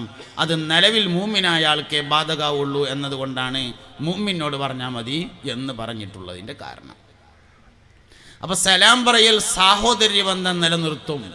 അതുകൊണ്ട് മാതാപിതാക്കളോടുള്ള ബന്ധം ഉറക്കാൻ, സ്ഥിരപ്പെട്ടു നിൽക്കാൻ, ഇളകാതിരിക്കാൻ വേണ്ട 10 കാര്യങ്ങളിൽ ഒന്നാമത്തേത് അവരോട് സലാം പറയലാണ്. രണ്ടാമത്തെ കാര്യം മാതാപിതാക്കൾക്ക് വേണ്ടി സ്വകാര്യതയിൽ ദുആ ചെയ്യലാണ്. വാപ്പിമ്മ അറിയാതെ ഓൽക്ക് വേണ്ടി ദുആർക്കുക. അതിനിപ്പോൾ വാപ്പാൻ്റെയും ഉമ്മാൻ്റെയും കാര്യം മാത്രമല്ല, ഏത് രണ്ടാൾക്കാരും പരസ്പരം ദുആ ചെയ്താൽ സ്നേഹം കൂടുന്നതാണ്. ഭാര്യ ഭർത്താവിന് വേണ്ടി സ്വകാര്യമായി ദുആ ചെയ്തു, സ്നേഹം കൂടും. ഭർത്താവ് ഭാര്യയ്ക്ക് വേണ്ടി സ്വകാര്യമായി ദുആ ചെയ്തു. മുതലാളി തൻ്റെ കീഴിലുള്ള തൊഴിലാളികൾക്ക് വേണ്ടി തഹജ്ജുദ് കഴിഞ്ഞിട്ട് ദോരുന്നു. തൊഴിലാളി മുതലാളിക്ക് വേണ്ടി സ്വലാത്ത് ചൊല്ലിയിട്ട് ദോരുന്നു. ഇതിലൊക്കെ അങ്ങനെ തന്നെയാണ്, ഏതിലും അങ്ങനെ തന്നെയാണ്. പ്രധാനപ്പെട്ട പ്രധാനാധ്യാപകൻ സഹാധ്യാപകർക്ക് വേണ്ടി ഖത്തം ദുആന്റെ ശേഷം ഖത്മുൽ ഖുർആന്റെ ശേഷം ദോരുന്നു. ഇങ്ങനെ സ്വകാര്യതയിൽ ആർക്ക് ദോരുന്നാലും സ്നേഹബന്ധം ഉണ്ടാവും. പ്രസിഡന്റ് കമ്മിറ്റി അംഗങ്ങൾക്ക് വേണ്ടി സ്വകാര്യമായി ദുആ ചെയ്തു. സെക്രട്ടറി കമ്മിറ്റി അംഗങ്ങൾക്ക് വേണ്ടി സ്വകാര്യമായി ദുആ ചെയ്തു. മുത്തവല്ലി നാട്ടുകാർക്ക് വേണ്ടി സ്വകാര്യമായി ദുആ ചെയ്തു. നാട്ടുകാർ കമ്മിറ്റിക്കാർക്ക് വേണ്ടി സ്വകാര്യത്തിൽ ദുആ ചെയ്തു. പരസ്പരം പിണങ്ങിയ രണ്ടാളുകൾ ആരും അറിയാതെ സ്വകാര്യമായി അങ്ങോട്ടും ഇങ്ങോട്ടും ദുആ ചെയ്തു. സ്വകാര്യമായുള്ള ദുആ സ്നേഹബന്ധം കൂട്ടും. അതുകൊണ്ട് മാതാപിതാക്കൾക്ക് വേണ്ടി മക്കൾ സ്വകാര്യമായി ദുആ ചെയ്യണം. ഇതാണ് തിരിച്ചും വേണം കേട്ടോ. പക്ഷെ നമ്മളിപ്പോൾ പറയണത് ഇതായതുകൊണ്ട് അത് പറഞ്ഞു എന്നേ കാര്യമുള്ളൂ. ഉമ്മാൻ്റെയും മാപ്പാൻ്റെയും ദുആൻ്റെ അത്രേ മക്കൾക്ക് ഗുണം കിട്ടുന്ന വേറൊരു ദുആ അള്ളാൻ്റെ ദുനിയാവിലുണ്ടാവില്ല എന്നുള്ളതാണ്. ബഹുമാനപ്പെട്ട സയ്യിദുനാ മുഹമ്മദ് ബിൻ ഇസ്മായിലുൽ ബുഖാരി റളിയല്ലാഹു അൻഹു എന്ന മഹാനുഭാവന് ചെറുപ്പത്തിൽ കണ്ണിന് കാഴ്ച കുറവായിരുന്നുവെന്നും തൻ്റെ ഉമ്മ ദ്വാരന്നിട്ട് കണ്ണിന് കാഴ്ച ഉണ്ടായിട്ട് 4000 ഉസ്താദുമാരെ നേരിൽ കണ്ട് ഇൽമു പഠിച്ചിട്ടുണ്ടെന്നുമാണ്. 4000 ഉസ്താദുമാരുണ്ടായിരുന്നു ഇമാം ബുഖാരി റളിയല്ലാഹു അൻഹു. 1000 പൂർവ്വ വിദ്യാർത്ഥികൾ സംഗമിക്കുന്നു, 90-ലധികം ഉസ്താദുമാരെ തെരഞ്ഞു പോവുകയും ചെയ്തു എന്ന് പറഞ്ഞു. വലിയ സന്തോഷം. ആ മുനീറിൻ്റെ കാല് മുഴുവനുണ്ടെങ്കിൽ ഇപ്പോൾ ഇത് ഇവിടുന്നൊക്കെ വിട്ടിരുന്നു എന്നാണ് എനിക്ക് തോന്നുന്നത്. അള്ളാഹു തആല ദീർഘായുസ്സും ആഫിയത്തും കൊടുക്കട്ടെ. എന്താ ആമീൻ പറയാൻ ഒരു മടി? അള്ളാഹു തആല ദീർഘായുസ്സും ആഫിയത്തും കൊടുക്കട്ടെ. അതുപോലെ ഇതിനു വേണ്ടി പ്രവർത്തിക്കുന്ന ഒരുപാട് ആളുകളുണ്ട്, സംഘാടകർ, സുഹൃത്തുക്കൾ, സഹോദരങ്ങൾ. എല്ലാവർക്കും അള്ളാഹു സിഹത്തും സലാമത്തും ആഫിയത്തും ബർക്കത്തും കൊടുക്കട്ടെ. ആ മുഅ്മിനീങ്ങളെ, സ്വകാര്യതയിൽ ദുആ ചെയ്താൽ സ്നേഹബന്ധം കൂടും. അപ്പോൾ വാപ്പിമീൻ തിരിച്ചിങ്ങോട്ടും തുറക്കണം, ബാപ്പാക്കും മാക്കും വേണ്ടി അങ്ങോട്ടും തുറക്കണം. ഇപ്പം ഞാൻ പറയണത് അങ്ങോട്ട് തുറക്കണ കാര്യമായതുകൊണ്ട് അത് പറഞ്ഞു എന്നേ ഉള്ളൂ. മാതാപിതാക്കളുടെ ദുആ മക്കൾക്ക് കിട്ടിയതിൻ്റെ ഒരുപാട് ഉദാഹരണമുണ്ട്. ഷാഫി ഇമാം റളിയല്ലാഹു അൻഹു ദുആ കിട്ടിയതാണ്. ബഹുമാനപ്പെട്ട സയ്യിദുനാ മുഹമ്മദ് ബിൻ ഇദ്രീസ് ഷാഫി റളിയല്ലാഹു അൻഹു ഉമ്മാൻ്റെ ദുആ കിട്ടിയതാണ്. ഗൗസുൽ ആലം സുൽത്താൻ മുഹിയുദ്ദീൻ അബ്ദുൽ ഖാദിർ അൽ ജീലാനി ഖദ്ദസല്ലാഹു സിർറഹുൽ അസീസ് മഹാനവറുകൾക്ക് ഉമ്മാൻ്റെ ദുആ കിട്ടിയതാണ്. മിസ്റിലെ രാജാവായിരുന്നു സയ്യിദുനാ യൂസുഫ് അലൈഹിസ്സലാം, ഉമ്മാൻ്റെ ദുആ കിട്ടിയതായിരുന്നു. അപ്പം ഉമ്മാൻ്റെ ദുആ വളരെ പ്രധാനപ്പെട്ടതാണ്. മാതാപിതാക്കൾക്ക് അങ്ങോട്ടും സ്വകാര്യതയിൽ ദുആ ചെയ്യണം. അതാണ് രണ്ടാമത്തെ കാര്യം. മൂന്നാമത്തെ കാര്യം, മാതാപിതാക്കൾക്ക് മുന്തിയ പരിഗണന നൽകണം. ആരെക്കാളും ഉമ്മാനെയും ബാപ്പാനെയും പരിഗണിക്കണം. എന്ത് വിഷയമുണ്ടെങ്കിലും എന്ത് കാര്യമാണെങ്കിലും ഉമ്മാക്കും വാപ്പാക്കും വലിയ പരിഗണന നൽകണം, മുന്തിയ പരിഗണന. ഭാര്യയേക്കാൾ, ഭർത്താവിനേക്കാൾ, സുഹൃത്തുക്കളേക്കാൾ, സഹോദരങ്ങളെക്കാൾ, കൂട്ടുകാരേക്കാൾ, വീടിനേക്കാൾ, കച്ചവടത്തേക്കാൾ, സുന്നത്ത് നിസ്കാരത്തേക്കാൾ. അതാണ് ജുറൈജിൻ്റെ കഥ. നിങ്ങളൊക്കെ കേട്ടതാണ് കഥ, അതുകൊണ്ട് ഞാൻ പറയണില്ല. എന്തിനേക്കാളും മാതാപിതാക്കൾക്ക് മുന്തിയ പരിഗണന നൽകുക എന്നതാണ് മൂന്നാമത്തേത്. നാലാമത്തെ കാര്യം, മാതാപിതാക്കളുടെ കൽപ്പനകളെ ശിരസാ വഹിക്കലാണ്. ഞമ്മക്ക് യോജിപ്പില്ല, എന്നാലും വാപ്പ പറഞ്ഞല്ലേ അങ്ങനെ തന്നെ ആയിക്കോട്ടെ. നമുക്ക് വേണ്ടത്രയാണ് ബോധിച്ചിട്ടില്ല, എന്നാലും ഉമ്മ പറഞ്ഞല്ലേ അങ്ങനെ തന്നെ ആയിക്കോട്ടെ. മാതാപിതാക്കളുടെ കൽപ്പനകൾക്ക് വലിയ പ്രാധാന്യം നൽകണം. അഞ്ചാമത്തെ കാര്യം, എന്ത് വിഷയങ്ങൾക്കും മാതാപിതാക്കളുടെ ഉപദേശം തേടണം. സൂപ്പർ മാർക്കറ്റ് തുടങ്ങുകയാണ്, വാപ്പാടം ചോദിക്കുക, ഉമ്മാടം ചോദിക്കുക, ഓല അഭിപ്രായം അറിയാം. ഗൾഫിൽ പോവുകയാണ്, വാപ്പാടെന്ന് വിവരം പറയാം, ഉമ്മാടെന്ന് വിവരം പറയാം. ഉംറക്ക് പോവുകയാണ്, വാപ്പാടെന്ന് വിവരം പറയാം, ഉമ്മാട് വിവരം പറയാം. പെരപ്പണി തുടങ്ങുകയാണ്, വാപ്പാട് വിവരം പറയാം, ഉമ്മാനോട് പറയുക, അഭിപ്രായം ചോദിക്കുക. ഏത് വിഷയത്തിലും മാതാപിതാക്കളോട് കൂടിയാലോചന നടത്തലാണ് അഞ്ചാമത്തെ കാര്യം. ഇന്നിപ്പോൾ നമ്മൾ സമൂഹത്തിൽ കാണുന്ന വലിയൊരു പ്രശ്നമുണ്ട്. കുട്ടികളിങ്ങനെ ലേശം വലുതായി വന്ന് ഒരാൾ അക്കരമ്മ പോയി ഓന് കുറഞ്ഞൊരു വരുമാനമൊക്കെ ആയി, ഒരാൾ ഇക്കരമ്മ പോയി ഓനും തിരക്കടില്ലാത്ത വരുമാനമൊക്കെ ആയി, ഒരാൾ നടുവിൽ ചെറിയൊരു കച്ചവടം തുടങ്ങി ഓനും വലിയൊരു കുഴപ്പമില്ലാതായി. അങ്ങനെയൊക്കെ തന്നെ നല്ല മട്ടത്തിലായാൽ ഇമ്മിയും മക്കളും കൂടി ഒന്നായിട്ട് വാപ്പാനൊരു ചവിട്ടേണ്ടി ഒട്ടും. പിന്നെ വാപ്പാക്ക് ആ പെരയിലൊരു സ്ഥാനമില്ല. ഒന്നിലും അഭിപ്രായം ചോദിക്കൂല, ഒന്നിലും മൂപ്പർക്ക് ഇടപെടാൻ പറ്റൂല, ഒന്നിലും മൂപ്പരോടൊട്ട് ചോദ്യമില്ല. മൂപ്പര ആ നഴ്സറി കുട്ടി സ്കൂളിൽ നിന്ന് വരുമ്പോൾ ബസ്സിൻ്റെ അവിടെ ഒന്ന് പോയിക്കുക, രാവിലെ ആ മീൻകാരൻ വരുമ്പോൾ ഒന്ന് വാങ്ങിങ്ങാണ്ട് പെരയെ കൊണ്ടേ കൊടുക്കുക, വൈകുന്നേരം ഒരു ടോർച്ച് എടുത്തുങ്ങാണ്ട് മഗ്‌രിബിക്ക് പള്ളിക്കൊക്കെ പോവുക. ഇങ്ങനെയൊക്കെയുള്ള 1-2 പരിപാടി മാത്രമായിട്ട് വാപ്പാക്ക് ഒതുങ്ങി. വേറെ പെരയിലൊരു അഭിപ്രായത്തിനും മൂപ്പരില്ല, ചോദിക്കലുമില്ല, പറയലുമില്ല. ഇന്ന് നമ്മൾ കണ്ടുകൊണ്ടിരിക്കുകയാണ്. അള്ളാൻ്റെ ആദ്യത്തെ ഖൽഖ് വാപ്പയാണ്, ഉമ്മല്ല കേട്ടോ. അല്ലാഹു തആല ആദ്യം പഠിച്ചത് വാപ്പാനെയാണ്. അതിനാണ് നമ്മൾ അബൂനാ അബുൽ ബഷർ എന്ന് പറയുന്നത്. സയ്യിദുന ആദം അലൈഹിസ്സലാം. അൽ അബു ഔ അൽ വാലിദു ഔസതു അബ്വാബിൽ ജന്ന ഹബീബുനാ റസൂലുള്ളാഹി. മുസ്തഫായ നബി തങ്ങൾ പറഞ്ഞിട്ടുണ്ട്, വാപ്പ സ്വർഗത്തിൻ്റെ നടുവിലെ വാതിലാകുന്നു. വാപ്പ ഒരു മനുഷ്യൻ്റെ അഡ്രസ്സാണ്. വാപ്പ എന്ന് പറഞ്ഞാൽ നമ്മളാരാണ്, നമ്മളെന്താണ് എന്ന തീരുമാനം ശരിക്കും വാപ്പയാണ്. നമ്മളൊരു മനുഷ്യനെ പറ്റി പറയുമ്പോൾ ആദ്യം ചോദിക്കും അവൻ്റെ വാപ്പ ആരാന്നാണ്. അതിലിങ്ങനെ തലമ ഇങ്ങനെ മാന്തിങ്ങാണ്ട് പറഞ്ഞു വാപ്പ എന്ന് പറഞ്ഞാൽ അതിൻ്റെ അർത്ഥം തന്തല്ലാത്തവനാണെന്ന്. അവൻ എത്ര വലിയ പറഞ്ഞിട്ടൊരു പ്രയോജനമില്ല, കേൾക്കൂല. മനുഷ്യൻ്റെ അഡ്രസ്സ് തന്നതും അവൻ്റെ വാപ്പയാണ്. മുത്തുനബി പറഞ്ഞിട്ടുണ്ട് സല്ലല്ലാഹു അലൈഹി വസല്ലം, അന ഫീ മില്ലത്തി അബീ ഇബ്രാഹിം, ഞാൻ എൻ്റെ വാപ്പയായ ഇബ്രാഹിമിൻ്റെ മാർഗത്തിലാണ്. ഞാൻ ഫീ മില്ലത്തി മാർഗത്തിലാണ്, അബി എൻ്റെ പിതാവായ ഇബ്രാഹിമിൻ്റെ മാർഗത്തിലാണ് അലൈഹിസ്സലാം. അത് നല്ല മലയാളത്തിൽ നേരങ്ങത്തിൽ അർത്ഥം വെക്കുകയാണെങ്കിൽ കേട്ടോ, നമ്മളെ വേങ്ങര ഭാഷയിൽ അർത്ഥം വെച്ചാൽ അതിൻ്റെ അർത്ഥം അങ്ങനെയല്ല. അനഫി മില്ലത്തി അബി ഇബ്രാഹിം എന്ന് പറഞ്ഞാൽ വേങ്ങര ഭാഷയിൽ അതിൻ്റെ അർത്ഥം എങ്ങനെ വരും നിങ്ങളറിയങ്ങൾ? എൻ്റെ വാപ്പാരാന്നറിയാൻ എനിക്ക് ഇബ്രാഹിമാണ്, ആലോചിച്ച് കളിച്ചോണ്ടു എന്നാണ് അതിൻ്റെ നമ്മളെ നാടൻ ഭാഷയിൽ അർത്ഥം. ഒരു മനുഷ്യൻ്റെ ഫലം അവൻ്റെ വാപ്പയാണ്, ഒരു മനുഷ്യൻ്റെ അഡ്രസ്സ് അവൻ്റെ വാപ്പയാണ്. അതുകൊണ്ട് വാപ്പാക്ക് മുന്തിയ പരിഗണന കൊടുക്കണം. ഇമ്മാനെ നമ്മൾ എപ്പോഴും പറയായതുകൊണ്ട് ഞാൻ വാപ്പാനെ പറഞ്ഞതാണെന്നേ ഉള്ളൂ. ഉമ്മാനെ മോശമാക്കണം എന്ന് ഈ പറഞ്ഞതിന് അർത്ഥമല്ല. വാപ്പാക്ക് വലിയ പരിഗണന കൊടുക്കണം.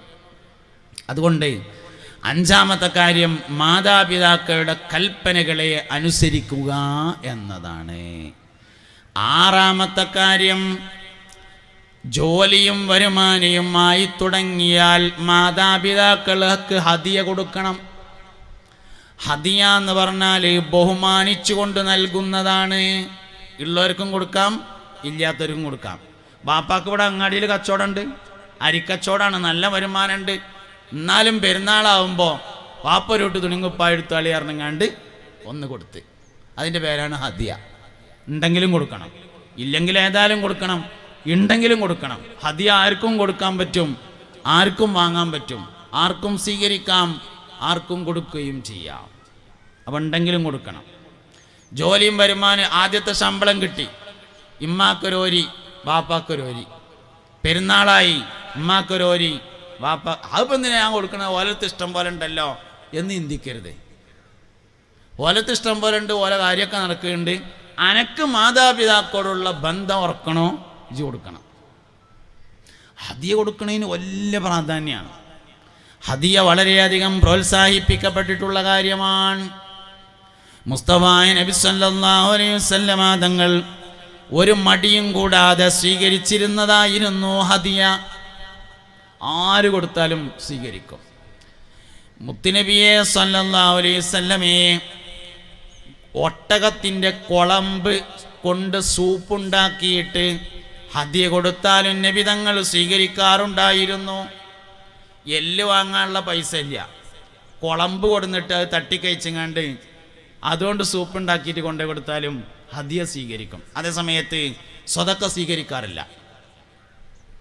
സയ്യിദുനാ സൽമാനുൽ ഫാരിസി റളിയല്ലാഹു അൻഹു, പേർഷ്യക്കാരനായ സൽമാൻ റളിയല്ലാഹു അൻഹു ഇസ്ലാമിലേക്ക് വരാനുണ്ടായ ഒരു കാരണം, സൽമാൻ ഫാരിസി വെളുത്ത വർഗക്കാരനായ അടിമയും ബിലാൽ റളിയല്ലാഹു അൻഹു കറുത്ത വർഗക്കാരനായ അടിമയുമാണ്.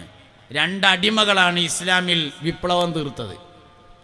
ഒന്ന് കറുത്ത വർഗക്കാരനായ ഒരു അടിമ സയ്യിദുനാ ബിലാൽ റളിയല്ലാഹു അൻഹു, നമ്മളെ നേതാവ് ബിലാൽ റളിയല്ലാഹു അൻഹു.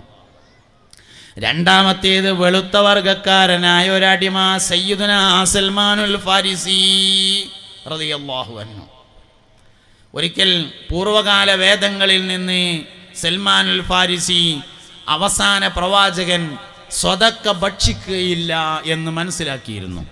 അങ്ങനെ ഒരിക്കൽ നബി തങ്ങൾക്ക് പരീക്ഷണാർത്ഥം, ഇസ്ലാമിലേക്ക് വരുന്നതിൻ്റെ മുമ്പ് പരീക്ഷണാർത്ഥം അല്പം ഈത്തപ്പഴമെടുത്ത് കൊണ്ടേ കൊടുത്തിട്ട് പറഞ്ഞു, മുഹമ്മദേ, ഇത് നിനക്ക് സ്വതക്കയാണ് എന്ന് പറഞ്ഞു സല്ലല്ലാഹു അലൈഹി വസല്ലം. അപ്പോൾ പറഞ്ഞു നഹ്നു മആശിറൽ അംബിയാ ലാ നഅ്കുലു സ്വതക്ക, ഞങ്ങൾ അമ്പിയാക്കൾ സ്വതക്ക ഭക്ഷിക്കുകയില്ല എന്ന് പറഞ്ഞു. മുത്തുനബി സല്ലല്ലാഹു അലൈഹി വസല്ലം സ്വതക്ക കഴിക്കാറില്ല. അതേ സമയത്ത് ഹദിയ ആര് കൊടുത്താലും വാങ്ങും. അപ്പം മാതാപിതാക്കൾക്ക് ഹദിയ നൽകണം എന്നതാണ് 6ാമത്തെ കാര്യം. മാതാപിതാക്കൾക്ക് ഹദിയ കൊടുക്കണം, ഗുരുനാഥന്മാർക്കും കൊടുക്കണം. ഇൻഷാ അല്ലാഹ് നാളെ നമുക്ക് നല്ലൊരു പരിപാടി ഉണ്ട് എന്ന് അറിഞ്ഞു സന്തോഷമുണ്ട്.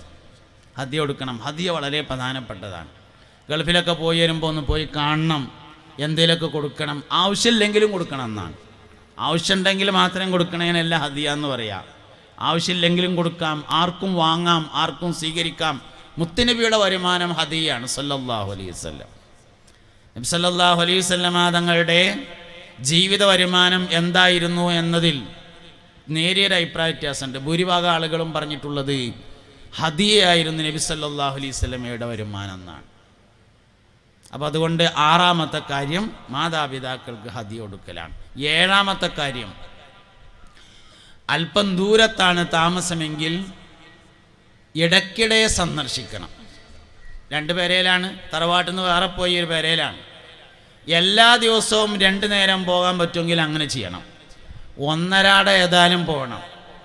ആഴ്ചയിൽ ഒരു ദിവസം നിർബന്ധമായും വിളിക്കണം. ഗൾഫിലാണെങ്കിൽ ശരിക്കും 1 വിളിക്കേണ്ടത്. ഇല്ലെങ്കിൽ ആഴ്ചയിൽ ഒരു ദിവസം എന്തായാലും ഉമ്മാക്കും അപ്പാക്കും വിളിക്കണം. ഇടയ്ക്കിടയ്ക്ക് പോയി കാണണം. രാവിലെയും വൈകുന്നേരം കാണാൻ പറ്റുമെങ്കിൽ അങ്ങനെ ചെയ്യണം. നമ്മളെ ബഹുമാനപ്പെട്ട ദാവൂദുൽ ഹക്കീം, ലുക്മാനുൽ ഹക്കീം റളിയല്ലാഹു അൻഹുവിൻ്റെ താരീഖിൽ പറയുന്നുണ്ട്, സയ്യിദുനാ ലുക്മാനുൽ ഹക്കീം റളിയല്ലാഹു അൻഹുവിന് പ്രായമായൊരു ഉമ്മ ഉണ്ടായിരുന്നു എന്നാണ്. എന്നും രാവിലെ ജോലിക്ക് പോകുമ്പോൾ ലുക്മാൻ ഉമ്മാനോട് പറയും, ഉമ്മ, ലുക്മാൻ പണിക്ക് പോവുകയാണ്, വൈകുന്നേരം വരുമ്പോൾ ഉമ്മാക്ക് എന്താ കൊണ്ടുവരേണ്ടതെന്ന് ചോദിക്കും. അതിലുമ്മ എന്തേലും ഒന്ന് പറയും. അങ്ങനെ മൂപ്പര് ആ നീയത്ത് വെച്ചിട്ടാണ് ജോലിക്ക് പോവുക. എൻ്റെ അമ്മക്ക് കടലമുട്ടായി കൊണ്ടുവരാനേ ജോലിക്ക് പോകുന്നു. എന്തൊരു രസമുള്ള നീയത്താകുന്ന നിങ്ങൾ. സംഭവം ചെറിയ വിഷയമാണ് കണ്ടിട്ട് തരില്ല. രാവിലെ അന്ന് ഉമ്മാനോട് ചോദിക്കും, ഉമ്മ വൈകുന്നേരം വരുമ്പോൾ ലുക്കുമ്മ എന്താ കൊണ്ടുവരേണ്ടതെന്ന് ചോദിക്കും. അപ്പം ഉമ്മ എന്തേലും എന്ന് പറയും. കടലമുട്ടായി ഞാൻ പറഞ്ഞ കേട്ടോ, എനിക്കിഷ്ടമുള്ളതുകൊണ്ട് പറഞ്ഞാണ്. ഉമ്മ എന്താ ഇഷ്ടമുള്ള ചോദിച്ചാൽ അത് പറയും. അപ്പോൾ അത് കൊടുന്നു കൊടുക്കും. അങ്ങനെ ഒരു ദിവസം ഉമ്മാക്ക് ഇങ്ങനെ പ്രായം കൂടി വന്നു. പ്രായം കൂടിയപ്പോൾ ചെറിയ അസ്വസ്ഥതയൊക്കെ ഇങ്ങനെ തുടങ്ങി, വർത്തമാനത്തിലൊക്കെ ചെറിയ അവ്യക്തതകളൊക്കെ തുടങ്ങി. അങ്ങനെ ഒരു ദിവസം രാവിലെ ലുക്മാൻ ജോലിക്ക് വേണ്ടി പോയപ്പോൾ ഉമ്മാട് ചോദിച്ചു, ഉമ്മ വൈകുന്നേരം വരുമ്പോൾ ലുക്മാൻ ഉമ്മാക്ക് എന്താ കൊണ്ടുവരേണ്ടതെന്ന് ചോദിച്ചു. അതിൽ പറഞ്ഞു, മോനെ ഇന്ന് വൈകുന്നേരം വരുമ്പോൾ ഉമ്മാൻ്റെ കുട്ടി സ്വർഗത്തു നിന്നൊരു പൊടി മണ്ണ് കൊണ്ടുകൊണ്ട് പറഞ്ഞു. അപ്പോൾ സയ്യിദുനാ ലുക്മാനുൽ ഹക്കീം റളിയല്ലാഹു അൻഹു തൻ്റെ കാലിൻ്റെ, ഉമ്മാൻ്റെ കാലിൻ്റെ അടിയിൽ നിന്ന് ഒരു പിടി മണ്ണെടുത്ത് കാണ്ട് കൊടുത്തിട്ട് പറഞ്ഞു, തരമ്മ സ്വർഗത്തിലെ ഒരു പിടി മണ്ണ് ഇത് തന്നെയാണ്. ലുക്മാൻ ഇന്ന് പണിക്ക് പോണില്ല, ഇന്ന് ലുക്മാൻ ജോലിക്ക് പോണില്ല. ലുക്മാൻ എന്നും ജോലിക്ക് പോയാലും ഉമ്മാക്ക് എന്തെങ്കിലും കൊണ്ടുവരാനാണ്. ഇന്ന് ചോദിച്ച സാധനം ഇവിടെ തന്നെ ഉണ്ട്, അതുകൊണ്ട് ലുക്മാൻ ഇന്ന് പണിക്ക് പോണില്ല എന്ന് പറഞ്ഞു. ആ മനുഷ്യൻ തൻ്റെ മകന് കൊടുത്ത ഉപദേശങ്ങൾ പറയാൻ പരിശുദ്ധ ഖുർആനിൽ ഒരു അധ്യായം കൊണ്ടുവന്നിട്ടുണ്ട്, സൂറത്തുൽ ലുക്മാൻ. എന്താ യോഗ്യത? നമ്മളൊക്കെ മക്കളെ ഉപദേശിക്കലുണ്ട്. ലോകത്ത് ഒരുപാട് മനുഷ്യന്മാർ മക്കൾക്ക് വയലുറന്ന് കൊടുക്കുന്നുണ്ട്, അതൊന്നും ഖുർആനിലില്ല.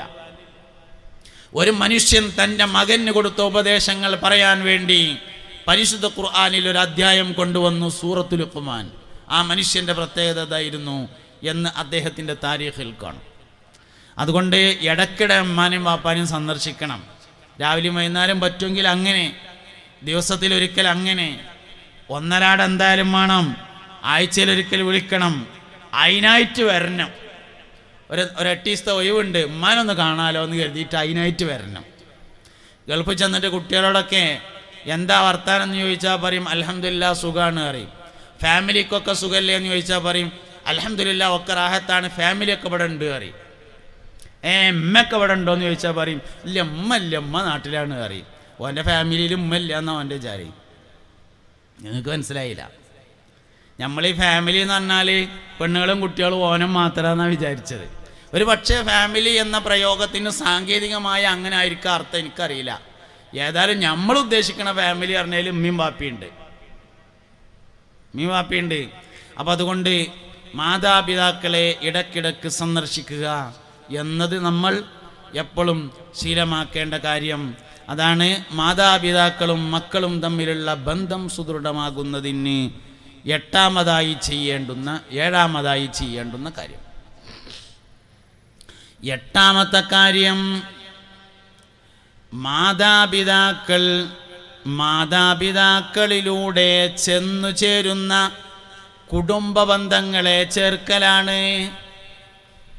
ഇമ്മാൻ്റെ ആൾക്കാർ, ബാപ്പാൻ്റെ ആൾക്കാർ, അങ്ങനെ മാതാപിതാക്കളിലൂടെ ചെന്ന് ചേരുന്ന കുടുംബ ബന്ധങ്ങൾ, അതിന് പ്രത്യേകമായ പരിഗണന കൊടുക്കുക.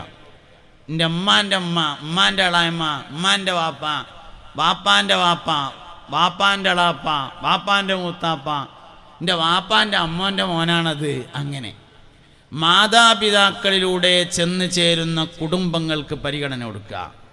അത് മാതാപിതാക്കളുമായിട്ടുള്ള ബന്ധം ഊട്ടിയുറക്കാൻ വളരെ അത്യാവശ്യമായിട്ടുള്ള കാര്യമാണ്. 9ാമത്തെ കാര്യം, മാതാപിതാക്കൾ മരണപ്പെട്ടാൽ അവരുടെ വസിയ്യത്തുകൾ നിറവേറ്റലാകുന്നു. വാപ്പാൻ്റെയും ഉമ്മാൻ്റെയും വസിയ്യത്ത് നിറവേറ്റാം. 10ാമത്തെ കാര്യം, വാപ്പ ഉമ്മ എന്ന ബോധം മരണം വരേക്കും നിലനിർത്തലാകുന്നു. അതായത് എൻ്റെ വാപ്പ എന്ന ബോധം എനിക്കുണ്ടായിരിക്കേണ്ടത് വാപ്പ മരിക്കുന്നത് വരെയല്ല, ഞാൻ മരിക്കണ വരെയാണ്. വാപ്പയായിരിക്കേണ്ടത് വാപ്പ മരിക്കോളല്ല, മകൻ മരിക്കോളാണ്. ഉമ്മയായിരിക്കേണ്ടത് ഉമ്മ മരിക്കുന്നത് വരെയല്ല, മകൻ മരിക്കുന്നത് വരെയാണ്. വാപ്പ ഉമ്മ എന്നീ ബോധങ്ങൾ മരണം വരേക്കും നിലനിർത്തിപ്പോരലാണ്. ഈ 10 കാര്യങ്ങൾ ജീവിതത്തിൽ സൂക്ഷിച്ചാൽ മാതാപിതാക്കളോടുള്ള ബന്ധം മക്കൾ കുറക്കും. അത് സ്വർഗത്തിലേക്കുള്ള വഴിയാണ്. ഇമ്മാനെയും അല്ലാഹു തആല സ്വർഗവുമായി ബന്ധപ്പെടുത്തിയിട്ടുണ്ട്. വാപ്പാനെയും മുത്തുനബി സല്ലല്ലാഹു അലൈഹി വസല്ലം സ്വർഗവുമായി ബന്ധപ്പെടുത്തിയിട്ടുണ്ട്. അൽ ജന്നത്തു തഹ്ത അഖ്ദാമിൽ ഉമ്മഹാത്ത്, ഉമ്മാനെ സ്വർഗമായിട്ട് ബന്ധപ്പെടുത്തി. അൽ വാലിദു ഔസതു അബ്വാബിൽ ജന്ന, വാപ്പാനെ സ്വർഗവുമായി ബന്ധപ്പെടുത്തി. ഇമ്മാനെയും മുത്തുനബി സ്വർഗവുമായി ബന്ധപ്പെടുത്തി. വാപ്പാനെയും പുണ്യനബി സല്ലല്ലാഹു അലൈഹി വസല്ലം സ്വർഗവുമായി ബന്ധപ്പെടുത്തി. ഇതാണ് വളരെ പ്രധാനപ്പെട്ട ഒരു ബന്ധം.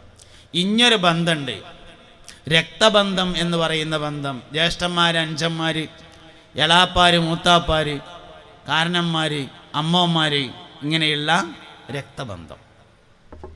ജ്യേഷ്ഠനും അനുജനും തമ്മിലും ഉണ്ടാത്തവരുണ്ടെങ്കിൽ നിർബന്ധമായും യൂസുഫ് നബിയുടെ കഥ വായിക്കണം എന്നാണ്. യൂസുഫ് നബി അലൈഹി ഇസ്ലാമിൻ്റെ കഥ ബുക്ക് വാങ്ങാൻ കിട്ടും. ബുക്ക് സ്റ്റാളിൽ പോയിട്ട് ചോദിച്ചാൽ മതി. ഏറിയ 25 റുപ്യ, ഏറിയ 25 റുപ്യ കിട്ടും. യൂസുഫ് നബിയുടെ കഥ ജ്യേഷ്ഠനും അഞ്ചനും ഉണ്ടാത്തവരുണ്ടെങ്കിൽ വായിക്കണം. പെരുന്നാൾക്ക് കൂടിയും പായസം കുടിക്കാൻ പോകാത്തവരുണ്ടെങ്കിൽ വായിക്കണം.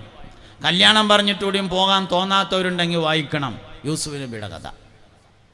സയ്യിദുനാ യൂസുഫ് അലൈഹിസ്സലാമിനെ തൻ്റെ ജ്യേഷ്ഠന്മാർ കിണറ്റിൽ കൊണ്ടുപോയിട്ടത് കൊല്ലാൻ തന്നെയായിരുന്നു. വള്ളിമ്മക്കൂടെ കയറിയിട്ട് മിസ്രിൽ പോയിട്ട് രാജാവായിക്കോട്ടെ എന്ന് കരുതിയിട്ട് അവിടെ കൊണ്ടേയിരുത്തിയതല്ല, കൊല്ലട്ട തന്നെയാണ്. മരിച്ചു എന്ന് ഉറപ്പുവരുത്താൻ വേണ്ടി കിണറിലേക്ക് ഇട്ടതിന് ശേഷം അവരൊരു പാറക്കല്ല് മേലെയും കൂടി ഇട്ടിട്ടുണ്ടായിരുന്നു. സയ്യിദുനാ ജിബ്രീൽ അലൈഹിസ്സലാം കിണറിലുള്ളത് കൊണ്ട് സയ്യിദുനാ ജിബ്രീൽ അലൈഹിസ്സലാം തടുത്തതാണ്. കച്ചവടം കഴിഞ്ഞ് മടങ്ങുന്ന യാത്രക്കാര് വെള്ളം കോരാൻ വേണ്ടി ബക്കറ്റ് ഇറക്കിയപ്പോൾ യൂസുഫ് നബി അതിലൂടെ കയറി രക്ഷപ്പെട്ടതാണ്. അങ്ങനെ മിസ്റിലെത്തിയതും കാലങ്ങളോളം ജയിലിൽ കിടന്ന് രാജാവായതുമാണ്. ജ്യേഷ്ഠന്മാർ കൊണ്ടുപോയിട്ട് കൊല്ലാൻ തന്നെയായിരുന്നു. വാപ്പാനെ പറഞ്ഞ് പറ്റിച്ചിട്ട് കൊണ്ടുപോയി. പറ്റിച്ചു എന്ന് മാത്രമല്ല, യൂസുഫ് മരിച്ചു എന്ന് വാപ്പാനെ ബോധ്യപ്പെടുത്താൻ വേണ്ടി ആടിനെ അറുത്ത് അതിൻ്റെ ചോര യൂസുഫിൻ്റെ തുണിയിലും കുപ്പായത്തിലും തേച്ചു. വസ്ത്രം അയച്ചിട്ടാണ് യൂസുഫ് നബിനെ അവർ കിണറ്റിക്കിട്ടത്. എന്നിട്ട് ആ തുണിമയും കുപ്പായത്തുമയും ആടിനെ അറുത്തിട്ട് ചോര തേച്ചിട്ട് യൂസുഫിനെ ചെന്നായ പിടിച്ചതാണെന്ന് വാപ്പാട് പോയി പറഞ്ഞു. അങ്ങനെ പ്ലാൻ ചെയ്ത് കൊല്ലാൻ വേണ്ടി ചെയ്തത് തന്നെയാണ്. ആ ജ്യേഷ്ഠന്മാര് യൂസുഫ് നബി അലൈഹിസ്സലാം മിസ്രിൽ രാജാവായിരിക്കുമ്പോൾ ഒരിക്കൽ മിസ്രിലേക്ക് വരുന്ന രംഗം യൂസുഫ് നബിയുടെ കഥയിലുണ്ട്. നഹ്നു നഖുസ്സു അലൈക അഹ്സനൽ ഖസസി ബിമാ ഔഹൈനാ, നബിയെ നിങ്ങൾക്ക് ഞാൻ വളരെ മനോഹരമായ ഒരു കഥ പറഞ്ഞു തരട്ടെയോ എന്ന് പരിശുദ്ധ ഖുർആൻ. യൂസുഫ് നബിയുടെ കഥ പറയാണ് അല്ലാഹു തആല ഖുർആനിൽ.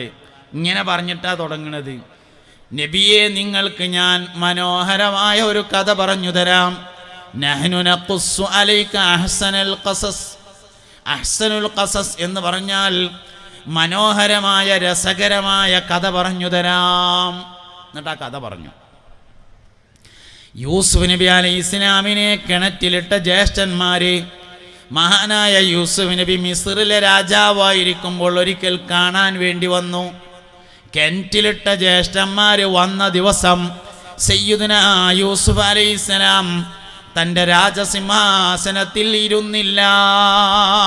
ജ്യേഷ്ഠന്മാരെ ബഹുമാനിച്ചിട്ട്. ഏത് ജ്യേഷ്ഠന്മാര്? കിണറ്റിക്കിട്ടവര്. അതിനകത്തൊന്നും നമ്മളോട് ചെയ്തിട്ടില്ലല്ലോ. എന്നിട്ട് എന്താ പെരുന്നാൾക്ക് പോയി പായസം കുടിക്കാത്തത്? കിണറ്റിക്കൊന്നിട്ടില്ലല്ലോ കൊല്ലാൻ വേണ്ടിയിട്ട്. എന്നിട്ട് എന്താ പെരുന്നാൾക്ക് പോയി പായസം കുടിക്കാത്തത്? അതുകൊണ്ട് കുടിക്കാൻ പോകാൻ തോന്നോളം യൂസുഫ് നബിയുടെ കഥ വായിക്കണം. ബുക്ക് വിലക്ക് വാങ്ങിക്കോളി, എന്നാലേ വായിച്ചാൻ പറ്റുള്ളൂ. ഒരു വട്ടം വായിച്ചാലൊന്നും ചിലപ്പോൾ നടന്നോണമെന്നില്ല. വായിക്കന്നെ അവസാനം കുറേണ്ട് വായിക്കുമ്പോൾ തോന്നുന്നു അപ്പം പോകും തന്നെ. ഒന്നും വിചാരിക്കണ്ട എന്ന് പോയി അസ്സലാമു അലൈക്കും ഒന്നും വിചാരിക്കണ്ട കേട്ടോ എന്ന് പോയി പറഞ്ഞാൽ മതി, വേറെ കുഴപ്പമില്ല. ജ്യേഷ്ഠനും ഉണ്ടാത്തവരുണ്ടെങ്കിൽ യൂസുഫ് നബിനെ വായിക്കണം അലൈഹിസ്സലാം. നൈൽ നദിയുടെ മറുകരയിൽ താമസിക്കുന്ന ആൾക്കാർ ഒരു ദിവസം മൂപ്പരോട് വന്നിട്ട് പറഞ്ഞു, നിങ്ങൾ കുറച്ചാൽ ഞങ്ങളെ നാട്ടിലൊന്ന് വന്ന് പാർക്കുമെന്ന് ചോദിച്ചു. യൂസുഫ് നബി ചോദിച്ചു, അപ്പോൾ എന്തിനാ നിങ്ങളെ നാട്ടിൽ പാർക്കണമെന്ന് ചോദിച്ചു. അല്ല, നിങ്ങളവിടെ വന്ന് കുറച്ചാലും പാർത്താൽ അവിടെ എല്ലാവർക്കും നല്ലോണം പൈസ ഉണ്ടാവും എന്നാണ് ഞങ്ങളെ വിചാരം എന്ന് പറഞ്ഞു. മൂപ്പര് പറഞ്ഞു, എന്നെക്കൊണ്ട് അങ്ങനെ ഒരു കാര്യം ഉണ്ടെങ്കിൽ ആയിക്കോട്ടെ ഞാൻ വരാറുണ്ട്. അങ്ങനെ പോയി പാർത്തു. ഓൽക്ക് പൈസ ഉണ്ടായി. നൈലിൻ്റെ മറുകരയിലുള്ള ആളുകൾക്ക് മടങ്ങിപ്പോരുന്നതിൻ്റെ മുമ്പാണ് സയ്യിദുനാ യൂസുഫ് അലൈഹിസ്സലാം നൈലിൻ്റെ മറുകരയിൽ വെച്ചാണ് വഫാത്തായിട്ടുള്ളത്. എന്താ പ്രത്യേകത? കിണറ്റിക്കിട്ട കാരണന്മാർ വന്നന്ന് മൂപ്പര് കസാലയിൽ ഇരുന്നില്ല എന്നുള്ളത് തന്നെ. സയ്യിദുനാ യൂസുഫ് അലൈഹിസ്സലാം തന്നെ സംഗതി. അതുകൊണ്ട് ബന്ധങ്ങൾക്ക് വലിയ പ്രാധാന്യം കൊടുക്കണം. രക്തബന്ധം വളരെ പ്രധാനപ്പെട്ടതാണ്. എല്ലാ ബന്ധവും അങ്ങനെ തന്നെയാണ്. അയൽപക്ക ബന്ധം. മുസ്തഫ നബി സല്ലല്ലാഹു അലൈഹി വസല്ലം അയൽവാസികളെ പറ്റിയിട്ട് ഇങ്ങനെ പറഞ്ഞ് അവസാനം അയൽവാസികൾക്ക് സമ്പത്തിൽ അനന്തരം നൽകണമെന്ന് നബി തങ്ങൾ പറയുമോ എന്ന് ഞങ്ങൾക്ക് തോന്നി എന്ന് സ്വഹാബത്ത് റളിയല്ലാഹു അൻഹു. ഗുരുശിഷ്യ ബന്ധം വളരെ പ്രധാനപ്പെട്ടതാണ്. എല്ലാ ബന്ധവും അങ്ങനെ തന്നെ. ബഹുമാനപ്പെട്ട സയ്യിദുനാ അബൂ ഹനീഫത്ത് നുഅ്മാൻ റളിയല്ലാഹു അൻഹു, 4 മദ്ഹബിൽ ഒന്നിൻ്റെ ഇമാമായ ഇമാം അബൂ ഹനീഫ റളിയല്ലാഹു അൻഹു, സയ്യിദുനാ അബൂ ഹനീഫത്ത് അൽ കൂഫി റളിയല്ലാഹു അൻഹു തൻ്റെ ഉസ്താദിൻ്റെ വീടിന് നേരെ കാൽ നീട്ടിയിരുന്നില്ല എന്നാണ്. ഉസ്താദിൻ്റെ പേരൻ്റെ നേരെ, ഉസ്താദിൻ്റെ നേരല്ല. മഹാനായ അബൂ ഹനീഫ ഇമാമിൻ്റെ വീട് കഴിഞ്ഞിട്ട് 7 വീടുകൾക്കപ്പുറത്തായിരുന്നു ഉസ്താദിൻ്റെ വീടുണ്ടായിരുന്നത്. മൂപ്പര പെരയിലിരുന്നിട്ട് ഉസ്താദിൻ്റെ പേരൻ്റെ നേരക്ക് കാല് കിട്ടിയിരുന്നില്ല സയ്യിദുനാ അബൂ ഹനീഫ റളിയല്ലാഹു അൻഹു. എന്തുകൊണ്ടേ ഓലൊക്കെ വലുതായത്? എന്തുകൊണ്ടേ ഓല് വലിയ ആൾക്കാരായത്? ഇങ്ങനത്തെ കാര്യങ്ങൾ കൊണ്ടാണ് വലുതായത്. അതുകൊണ്ട് ഗുരുശിഷ്യ ബന്ധം വളരെ പ്രധാനപ്പെട്ടതാണ്. എല്ലാ ബന്ധങ്ങൾക്കും വലിയ പ്രാധാന്യം നൽകണം. സ്വർഗാവകാശികൾ പരസ്പരം ബന്ധമാണെന്നാണ്. മകനായതുകൊണ്ട് ബന്ധു ആവൂല എന്ന് ഖുർആനിലുണ്ട്. മകനായതുകൊണ്ട് ബന്ധു ആവൂല. ബന്ധു ആവണമെങ്കിൽ സ്വാലിഹിൻ്റെ ബന്ധു സ്വാലിഹും, ഫാസിഖിൻ്റെ ബന്ധു ഫാസിഖും, മുഅ്മിനിൻ്റെ ബന്ധു മുഅ്മിനുമാണ്. എവിടെ ഉണ്ട്? നൂഹ് നബിയുടെ കഥയിലുണ്ട് പരിശുദ്ധ ഖുർആനിൽ. നൂഹ് നബി അലൈഹി ഇസ്ലാമിൻ്റെ കാലത്ത് വെള്ളപ്പൊക്കം ഉണ്ടായി. എല്ലാവരും കപ്പലിൽ കയറി. നൂഹ് നബി അലൈഹി ഇസ്ലാമിൻ്റെ മകൻ മാത്രം കയറിയില്ല. അവസാനം സയ്യിദുനാ നൂഹ് അലൈഹി ഇസ്ലാമും വിശ്വസിച്ച ആൾക്കാരും കപ്പലിൽ കയറിയിട്ട് ഒഴുകി നടന്നു. ആകാശത്ത് നിന്ന് മഴ വർഷിച്ചു. ഭൂമിയിൽ നിന്ന് രക്തം ഉറവ പൊട്ടി. അങ്ങനെ തിരമാലകൾ വാപ്പാൻ്റെയും മകൻ്റെയും ഇടയിൽ മറയിട്ടു. വഹാല ബൈനഹുമൽ മൗജു ഫകാന മിനൽ മുഗ്റഖീൻ. തിരമാലകൾ വാപ്പാൻ്റെയും മകൻ്റെയും ഇടയിൽ മറയിടുകയും അങ്ങനെ മകൻ മുങ്ങി മരിക്കുകയും ചെയ്തു. കപ്പലിൽ നിന്ന് ഇറങ്ങിയ നൂഹ് നബി അലൈഹിസ്സലാം അള്ളാഹുവിനോട് തൻ്റെ മകൻ്റെ കാര്യത്തിൽ പരാതി പറഞ്ഞപ്പോൾ, സങ്കടം പറഞ്ഞപ്പോൾ അള്ളാഹു പറഞ്ഞു, ഇന്നഹു ലൈസ മിൻ അഹ്ലിക നൂഹേ, അവൻ എൻ്റെ കുടുംബമല്ലല്ലോ എന്ന് പറഞ്ഞു. എന്തിനാ അവൻ്റെ കാര്യത്തിൽ ഇത് സങ്കടപ്പെടുന്നത്? നൂഹേ, ഇന്നഹു ലൈസ മിൻ അഹ്ലിക, അവൻ നിൻ്റെ കുടുംബമല്ലല്ലോ. ഇന്നഹു അമലുൻ ഗൈറു സ്വാലിഹ്, അവൻ സൽക്കർമ്മം പ്രവർത്തിക്കാത്തവനല്ലേ എന്ന് പരിശുദ്ധ ഖുർആൻ സൂറത്ത് ഹൂദിലുണ്ട്. ഇന്നഹു ലൈസ മിൻ അഹ്ലിക ഇന്നഹു അമലുൻ ഗൈറു സ്വാലിഹ് ഫലാ തസ്അൽനി മാ ലൈസ ലക ബിഹി ഇൽം ഇന്നി അഹ്ദുക അൻ തകുന മിനൽ ജാഹിലീൻ. ഫലാ തസ്അൽനി, നൂഹേ നീ എന്നോട് ചോദിക്കരുത്, മാ ലൈസ ലക ബിഹി ഇൽമുൻ, വിവരമില്ലാത്തത് പറയരുതേ. അവൻ നിന്റെ കുടുംബമല്ല, അവൻ സൽക്കർമ്മം പ്രവർത്തിക്കുന്നവനല്ല, അവൻ ദുഷ്കർമ്മം പ്രവർത്തിക്കുന്നവനാണ്. സ്വന്തം മകനെ പറ്റിയിട്ടാണ് ഈ പറഞ്ഞത്. ഓ എൻ്റെ കുടുംബക്കാരനല്ല, ഓ സൽക്കർമ്മം ചെയ്യുന്ന ആളല്ലല്ലോ. സ്വാലിഹിൻ്റെ ബന്ധം സ്വാലിഹിനേറ്റാണ്. സ്വർഗത്തിലേക്ക് ഒറ്റക്ക് പോകാൻ കഴിയൂല എന്നാണ്. സ്വർഗത്തിലേക്ക് കൂട്ടമാണ്. ഒറ്റക്ക് നരകത്തേക്ക് പോകാൻ കഴിയും, സ്വർഗത്തിലേക്ക് കൂട്ടാണ്. പരിശുദ്ധ ഖുർആനിൽ വൽ ഫജ്രി സൂറത്തിൻ്റെ അവസാനമുണ്ട്, ഫദ്ഖുലി ഫീ ഇബാദി വദ്ഖുലി ജന്നതി.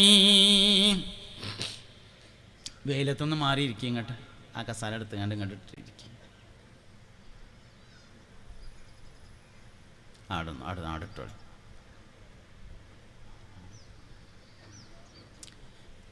ഓക്കെ, ഇൻഷാ അല്ലാഹ്. അല്ലാഹു സുബ്ഹാനഹു വ തആല നമ്മളൊക്കെ നല്ല മനുഷ്യന്മാരിൽ ഉൾപ്പെടുത്തട്ടെ.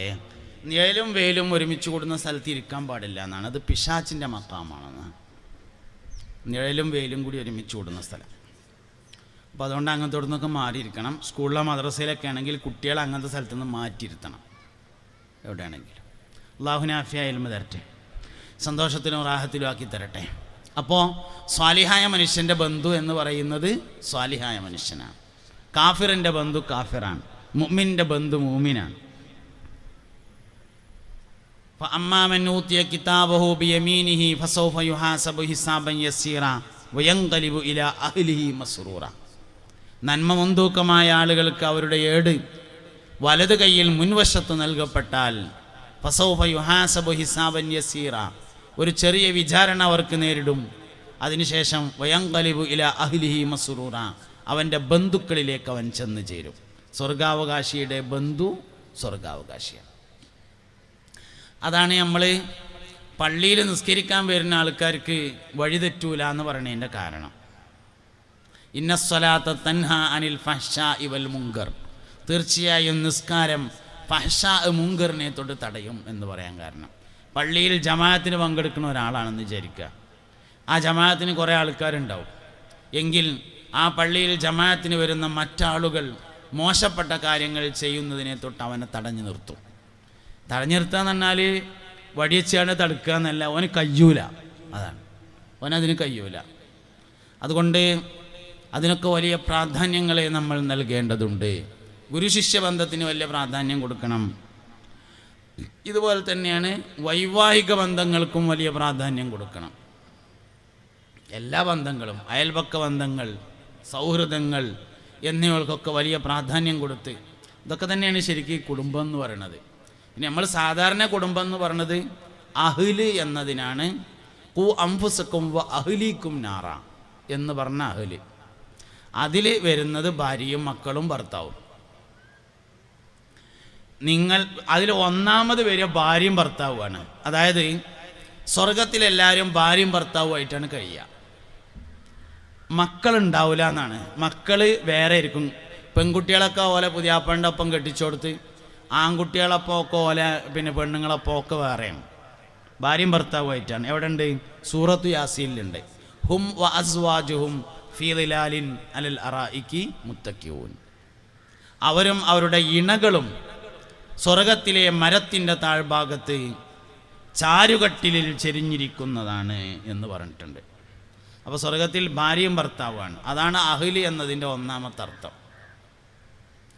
അപ്പം അതുകൊണ്ട് എല്ലാവരും തൻ്റെ അഹ്ലിനെ സംരക്ഷിക്കണം നരകത്തെ തൊട്ട് എന്ന് പറഞ്ഞതിന് ഒന്നാമത് നൽകിയിട്ടുള്ള അർത്ഥം ഭാര്യ ഭർത്താവിനെയും ഭർത്താവ് ഭാര്യയെയും നരകത്തെ തൊട്ട് സംരക്ഷിക്കണം എന്നാണ്. ഈ ബോധത്തിൽ നിന്ന് കുറേ കാര്യങ്ങൾ ഉണ്ടാവുന്നതാണ്. ഭർത്താവ് സുബഹിക്ക് നീച്ചില്ലെങ്കിൽ ഭാര്യയ്ക്ക് സങ്കടം വരും. ഒരു വക്ത് നിസ്കാരം നഷ്ടപ്പെട്ടാൽ അതിൻ്റെ പേരിൽ 50,000, വേറെ അഭിപ്രായത്തിൽ 80,000 കൊല്ലം പരസ്പരം കാണാതിരിക്കേണ്ടി വരുമെന്നാണ്. ഭാര്യൻ്റെ ഒരു നിസ്കാരം നഷ്ടപ്പെട്ടു സുബഹി, എന്നാൽ ഭാര്യയും ഭർത്താവും ഒരു വക്ത് നിസ്കാരത്തിൻ്റെ പേരിൽ 50,000 കൊല്ലം മഹ്ശറയിൽ കാണാതിരിക്കുമെന്നാണ്. 5 കൊല്ലം കാണാതിരിക്കാൻ പറ്റാത്തതുകൊണ്ടാണ് ഫാമിലീസ് എടുത്ത് കൊണ്ടുപോകുന്നത്. അങ്ങനത്തെ ആൾക്കാർ 50,000 കൊല്ലം കാണാതിരിക്കേണ്ടി വരും. അപ്പം നമുക്ക് സങ്കടം വരും, പഠിച്ചോനെ അങ്ങനെ ഉണ്ട്. അപ്പോൾ വിളിക്കാൻ തോന്നും. ഇന്നിപ്പോൾ പെരയിൽ എന്താ വെച്ചാൽ കാരണന്മാരൊക്കെ സുബഹിക്ക് നീച്ചും, പക്ഷേ ഇളകോതെ നീച്ച് ലൈറ്റിടോതെ പള്ളിയൊക്കെ പോയി അങ്ങനെയൊന്നും ചെയ്യണ്ട. ബാങ്ക് കൊടുക്കണവരെയൊക്കെ ഓക്കെ, തഹജ്ജുദിൻ്റെ നേരത്തൊക്കെ പിന്നെ ഇനിയിപ്പോൾ എല്ലാവരും കൂടി വിളിച്ചോണ്ടണ്ട. ബാങ്ക് കൊടുത്താൽ വിളിക്കണം, എല്ലാ ലൈറ്റും ഇടണം, വിളിക്കണം. അങ്ങനത്തെ ശീലം കൊണ്ടുവരണം. ഒക്കെ തന്നെ നല്ല പ്രധാനപ്പെട്ട കാര്യങ്ങൾ പറഞ്ഞു. അപ്പോൾ അതുകൊണ്ട് ഇവിടെ നമ്മൾ വളരെ പ്രധാനപ്പെട്ട ഒരു കുടുംബസംഗമം സംഘടിപ്പിച്ചിരിക്കുകയാണ്. ഈ കുടുംബസംഘം പല അർത്ഥത്തിലും നടത്തലുണ്ട്. തെക്കേതിലെ കുടുംബസംഗമം, വടക്കേതിലെ കുടുംബസംഗമം, പടിഞ്ഞാറയിലെ കുടുംബസംഗമം, അങ്ങനെയൊക്കെ ഉണ്ടാവും. മേലേതിലെ കുടുംബസംഗമം, താഴത്തേതിൽ കുടുംബസംഗമം, നടുവിലെ കുടുംബസംഗമം എന്നൊക്കെ പറഞ്ഞിട്ട് അങ്ങനെ കുറേ ഉണ്ടാവും. ഇതും അങ്ങനെയല്ല. ഇതിപ്പോൾ ഈ പ്രദേശത്തെ നമ്മളെ മദ്രസയിൽ പഠിച്ച ആളുകളുടെ കുടുംബങ്ങളുടെ ഒരു സംഗമം. അതൊരു കുടുംബം തന്നെയാണ്. എല്ലാ ബന്ധങ്ങളും എല്ലാ കുടുംബങ്ങളും എല്ലാ കൂടിച്ചേരലുകളും സ്വർഗത്തിലേക്കായി മാറണം. അപ്പോഴാണ് വിജയം എന്ന് പറഞ്ഞത്. ഈ ഒത്തൊരുമിക്കലൊക്കെ ഇതിനേക്കാൾ സന്തോഷകരമായ തരത്തിൽ, ഇതിനേക്കാൾ നല്ല സൗകര്യങ്ങളിൽ, ഇതിനേക്കാൾ നല്ല പായസവും കുടിച്ച്, ഇതിനേക്കാൾ നല്ല പന്തലിൽ സ്വർഗം എന്ന് പറയുന്നതിലെ ഏറ്റവും ഉന്നതമായ ഫിർദൗസിൽ ഒരുമിച്ച് കൂടാൻ ഉപകാരപ്പെടണം. അപ്പോഴാണ് നമ്മൾ ധന്യമാകുന്നത്. അല്ലാഹു റബ്ബുൽ ഇസ്സത്ത് തൗഫീഖ് നൽകട്ടെ. ഒരു ഫാത്തിഹ എല്ലാവരും ഓതി. അൽ ഫാത്തിഹ. അഊദു ബില്ലാഹി മിനശ് ശൈത്വാനിർ റജീം. ബിസ്മില്ലാഹിർ റഹ്മാനിർ റഹീം. അൽഹംദുലില്ലാഹി റബ്ബിൽ ആലമീൻ. അർറഹ്മാനിർ റഹീം. മാലികി യൗമിദ്ദീൻ. ഇയ്യാക നഅ്ബുദു വ ഇയ്യാക നസ്തഈൻ. ഇഹ്ദിനസ് സിറാത്തൽ മുസ്തഖീം. സിറാത്തൽ ലദീന അൻഅംത അലൈഹിം ഗൈറിൽ മഗ്ദൂബി അലൈഹിം വലദ്ദാല്ലീൻ. ആമീൻ. നിങ്ങൾക്ക് നിർത്താനായിട്ടുണ്ടാവില്ല, നിങ്ങൾ നേരം വൈകി വന്നതല്ലേ, ഞാൻ നേരത്തെ വന്നതാണ്. അതുകൊണ്ട് ആമീൻ പറയും എല്ലാവരും. അൽഹംദുലില്ലാഹി റബ്ബിൽ ആലമീൻ. അല്ലാഹുമ്മ സ്വല്ലി അലാ റസൂലിക സയ്യിദിനാ മുഹമ്മദിൻ വഅലാ ആലി മുഹമ്മദ്. അല്ലാഹുവേ, ഞങ്ങൾ പറഞ്ഞതും കേട്ടതും സ്വാലിഹായ അമലാഹി കബൂലാക്കണേ റഹ്മാനെ. അറിഞ്ഞും അറിയാതെയും ഞങ്ങളിന്ന് വന്നുപോയ എല്ലാ ചെറുതും വലുതുമായ തെറ്റുകുറ്റങ്ങളെ ഞങ്ങൾക്ക് നീ വിട്ടുപുറത്ത് മാഫാക്കണേ അല്ലാ. പടച്ചോനെ, സ്വർഗത്തിലെ ഫിർദൗസിൽ ഒരുമിച്ച് കൂടാൻ ഈ സംഗമം ഞങ്ങൾക്ക് നീ ഒരു സബബാക്കണേ അല്ലാ. ഒരുപാട് ആളുകൾ പല സ്ഥലങ്ങളിൽ പല സന്ദർഭങ്ങളിലായി ദുആ ചെയ്യാൻ വേണ്ടി പറഞ്ഞിട്ടുണ്ട്. ഞങ്ങളുടെ ഈ ദുആയിൽ അവരെയും പങ്കു ചേർക്കണേ അല്ലാ. രോഗങ്ങളെ കൊണ്ട് വിഷമിക്കുന്ന ഒരുപാട് ആളുകളുണ്ട്. ശരീരത്തിൻ്റെയും മനസ്സിൻ്റെയും എല്ലാ രോഗങ്ങളെയും ശിഫയാക്കണേ അല്ലാ. സ്ത്രീകൾ ഒരുപാട് ഒരുമിച്ച് കൂടിയ സദസ്സാണ്. ഖൽബിൻ്റെ മുറാദുകളെ ഹാസിലാക്കണേ അല്ലാ. പ്രായമായവരുള്ള സദസ്സാണ്. ദീർഘായുസ് നൽകണേ അല്ലാ. കുട്ടികളുള്ള സദസ്സാണ്. അവരുടെ ബറക്കത്ത് കൊണ്ട് ഞങ്ങളുടെ ദുആ കബൂലാക്കണേ അല്ലാ. ഈ പരിപാടി സംഘടിപ്പിക്കുന്നതിന് വേണ്ടി ശരീരം കൊണ്ടും മനസ്സുകൊണ്ടും സമ്പത്ത് കൊണ്ടും അധ്വാനിച്ച ഞങ്ങളുടെ സഹോദരങ്ങൾ വലിയ കൂലി നൽകണേ റഹ്മാനെ. അർഹമുർറാഹിമായ റബ്ബേ, ഞങ്ങൾക്കെല്ലാവർക്കും സിഹത്തും സലാമത്തും ആഫിയത്തും നൽകണേ അല്ലാ. വിദൂരതയിൽ ഇരുന്നു കൊണ്ട് ഈ പരിപാടി വീക്ഷിക്കുന്നവർ, ഇങ്ങോട്ട് വരണമെന്നുണ്ടെന്ന ആഗ്രഹമുണ്ടെങ്കിലും എത്തിച്ചേരാൻ കഴിയാത്തവർ എല്ലാവർക്കും ഈ സദസ്സിൻ്റെ ഫضല് നീ നൽകണേ അല്ലാ. ഞങ്ങളുടെ ദുആകളിൽ അവരെയും നീ പങ്കു ചേർക്കണേ അല്ലാ. ബക്കറ്റിലും അല്ലാതെയുമായി ചെറുതും വലുതുമായ സംഭാവനകൾ നൽകിയവർ, അല്ലാഹുവേ, അവർക്ക് നീ വലിയ കൂലി നൽകുകയും മുറാദുകളെ ഹാസിലാക്കുകയും രോഗശമനം നൽകുകയും ചെയ്യണേ റഹ്മാനെ. ഗർഭിണികൾക്ക് സുഖപ്രസവം നൽകണേ അല്ലാ. വിധവകൾക്ക് ഖൽബിന് സബ്ർ നൽകണേ അല്ലാ. വിദേശത്തുള്ള സഹോദരങ്ങൾക്ക് നീ സലാമത്ത് നൽകണേ അല്ലാ. ഞങ്ങളുടെ ജോലികളിൽ വരുമാനങ്ങളിൽ ബറക്കത്ത് നൽകണേ അല്ലാ. ഖാലിഖായ റബ്ബേ, പറഞ്ഞതും പറയാത്തതുമായ ഒരുപാട് കാര്യങ്ങളുണ്ട്. എല്ലാ വിഷയങ്ങളിലും നീ ഞങ്ങൾക്ക് പരിഹാരമാകണേ അല്ലാ. اللهم اجعل جمعنا هذا جمعا مرحوما وتفرقنا من بعده تفرقا معصوما ولا تجعل منا ولا فينا ولا معنا شقيا ولا مطرودا ولا محروما ألف بين قلوبنا وأصلح ذات بيننا واهدنا سبل السلام ونجنا من الظلمات إلى النور. ربنا تقبل منا إنك أنت السميع العليم وتب علينا إنك أنت التواب الرحيم. اللهم انصر إخواننا في فلسطين. دمر أعداءنا أعداءك وأعداء الدين. سبحانك اللهم وبحمدك أشهد أن لا إله إلا أنت أستغفرك وأتوب إليك. وصلى الله تعالى وسلم على خير خلقه سيدنا محمد وآله وصحبه أجمعين. والحمد لله رب العالمين. എല്ലാവരും ദുആ ചെയ്യണേ. അസ്സലാമു അലൈക്കും വറഹ്മത്തുള്ളാഹി വബറകാതുഹു.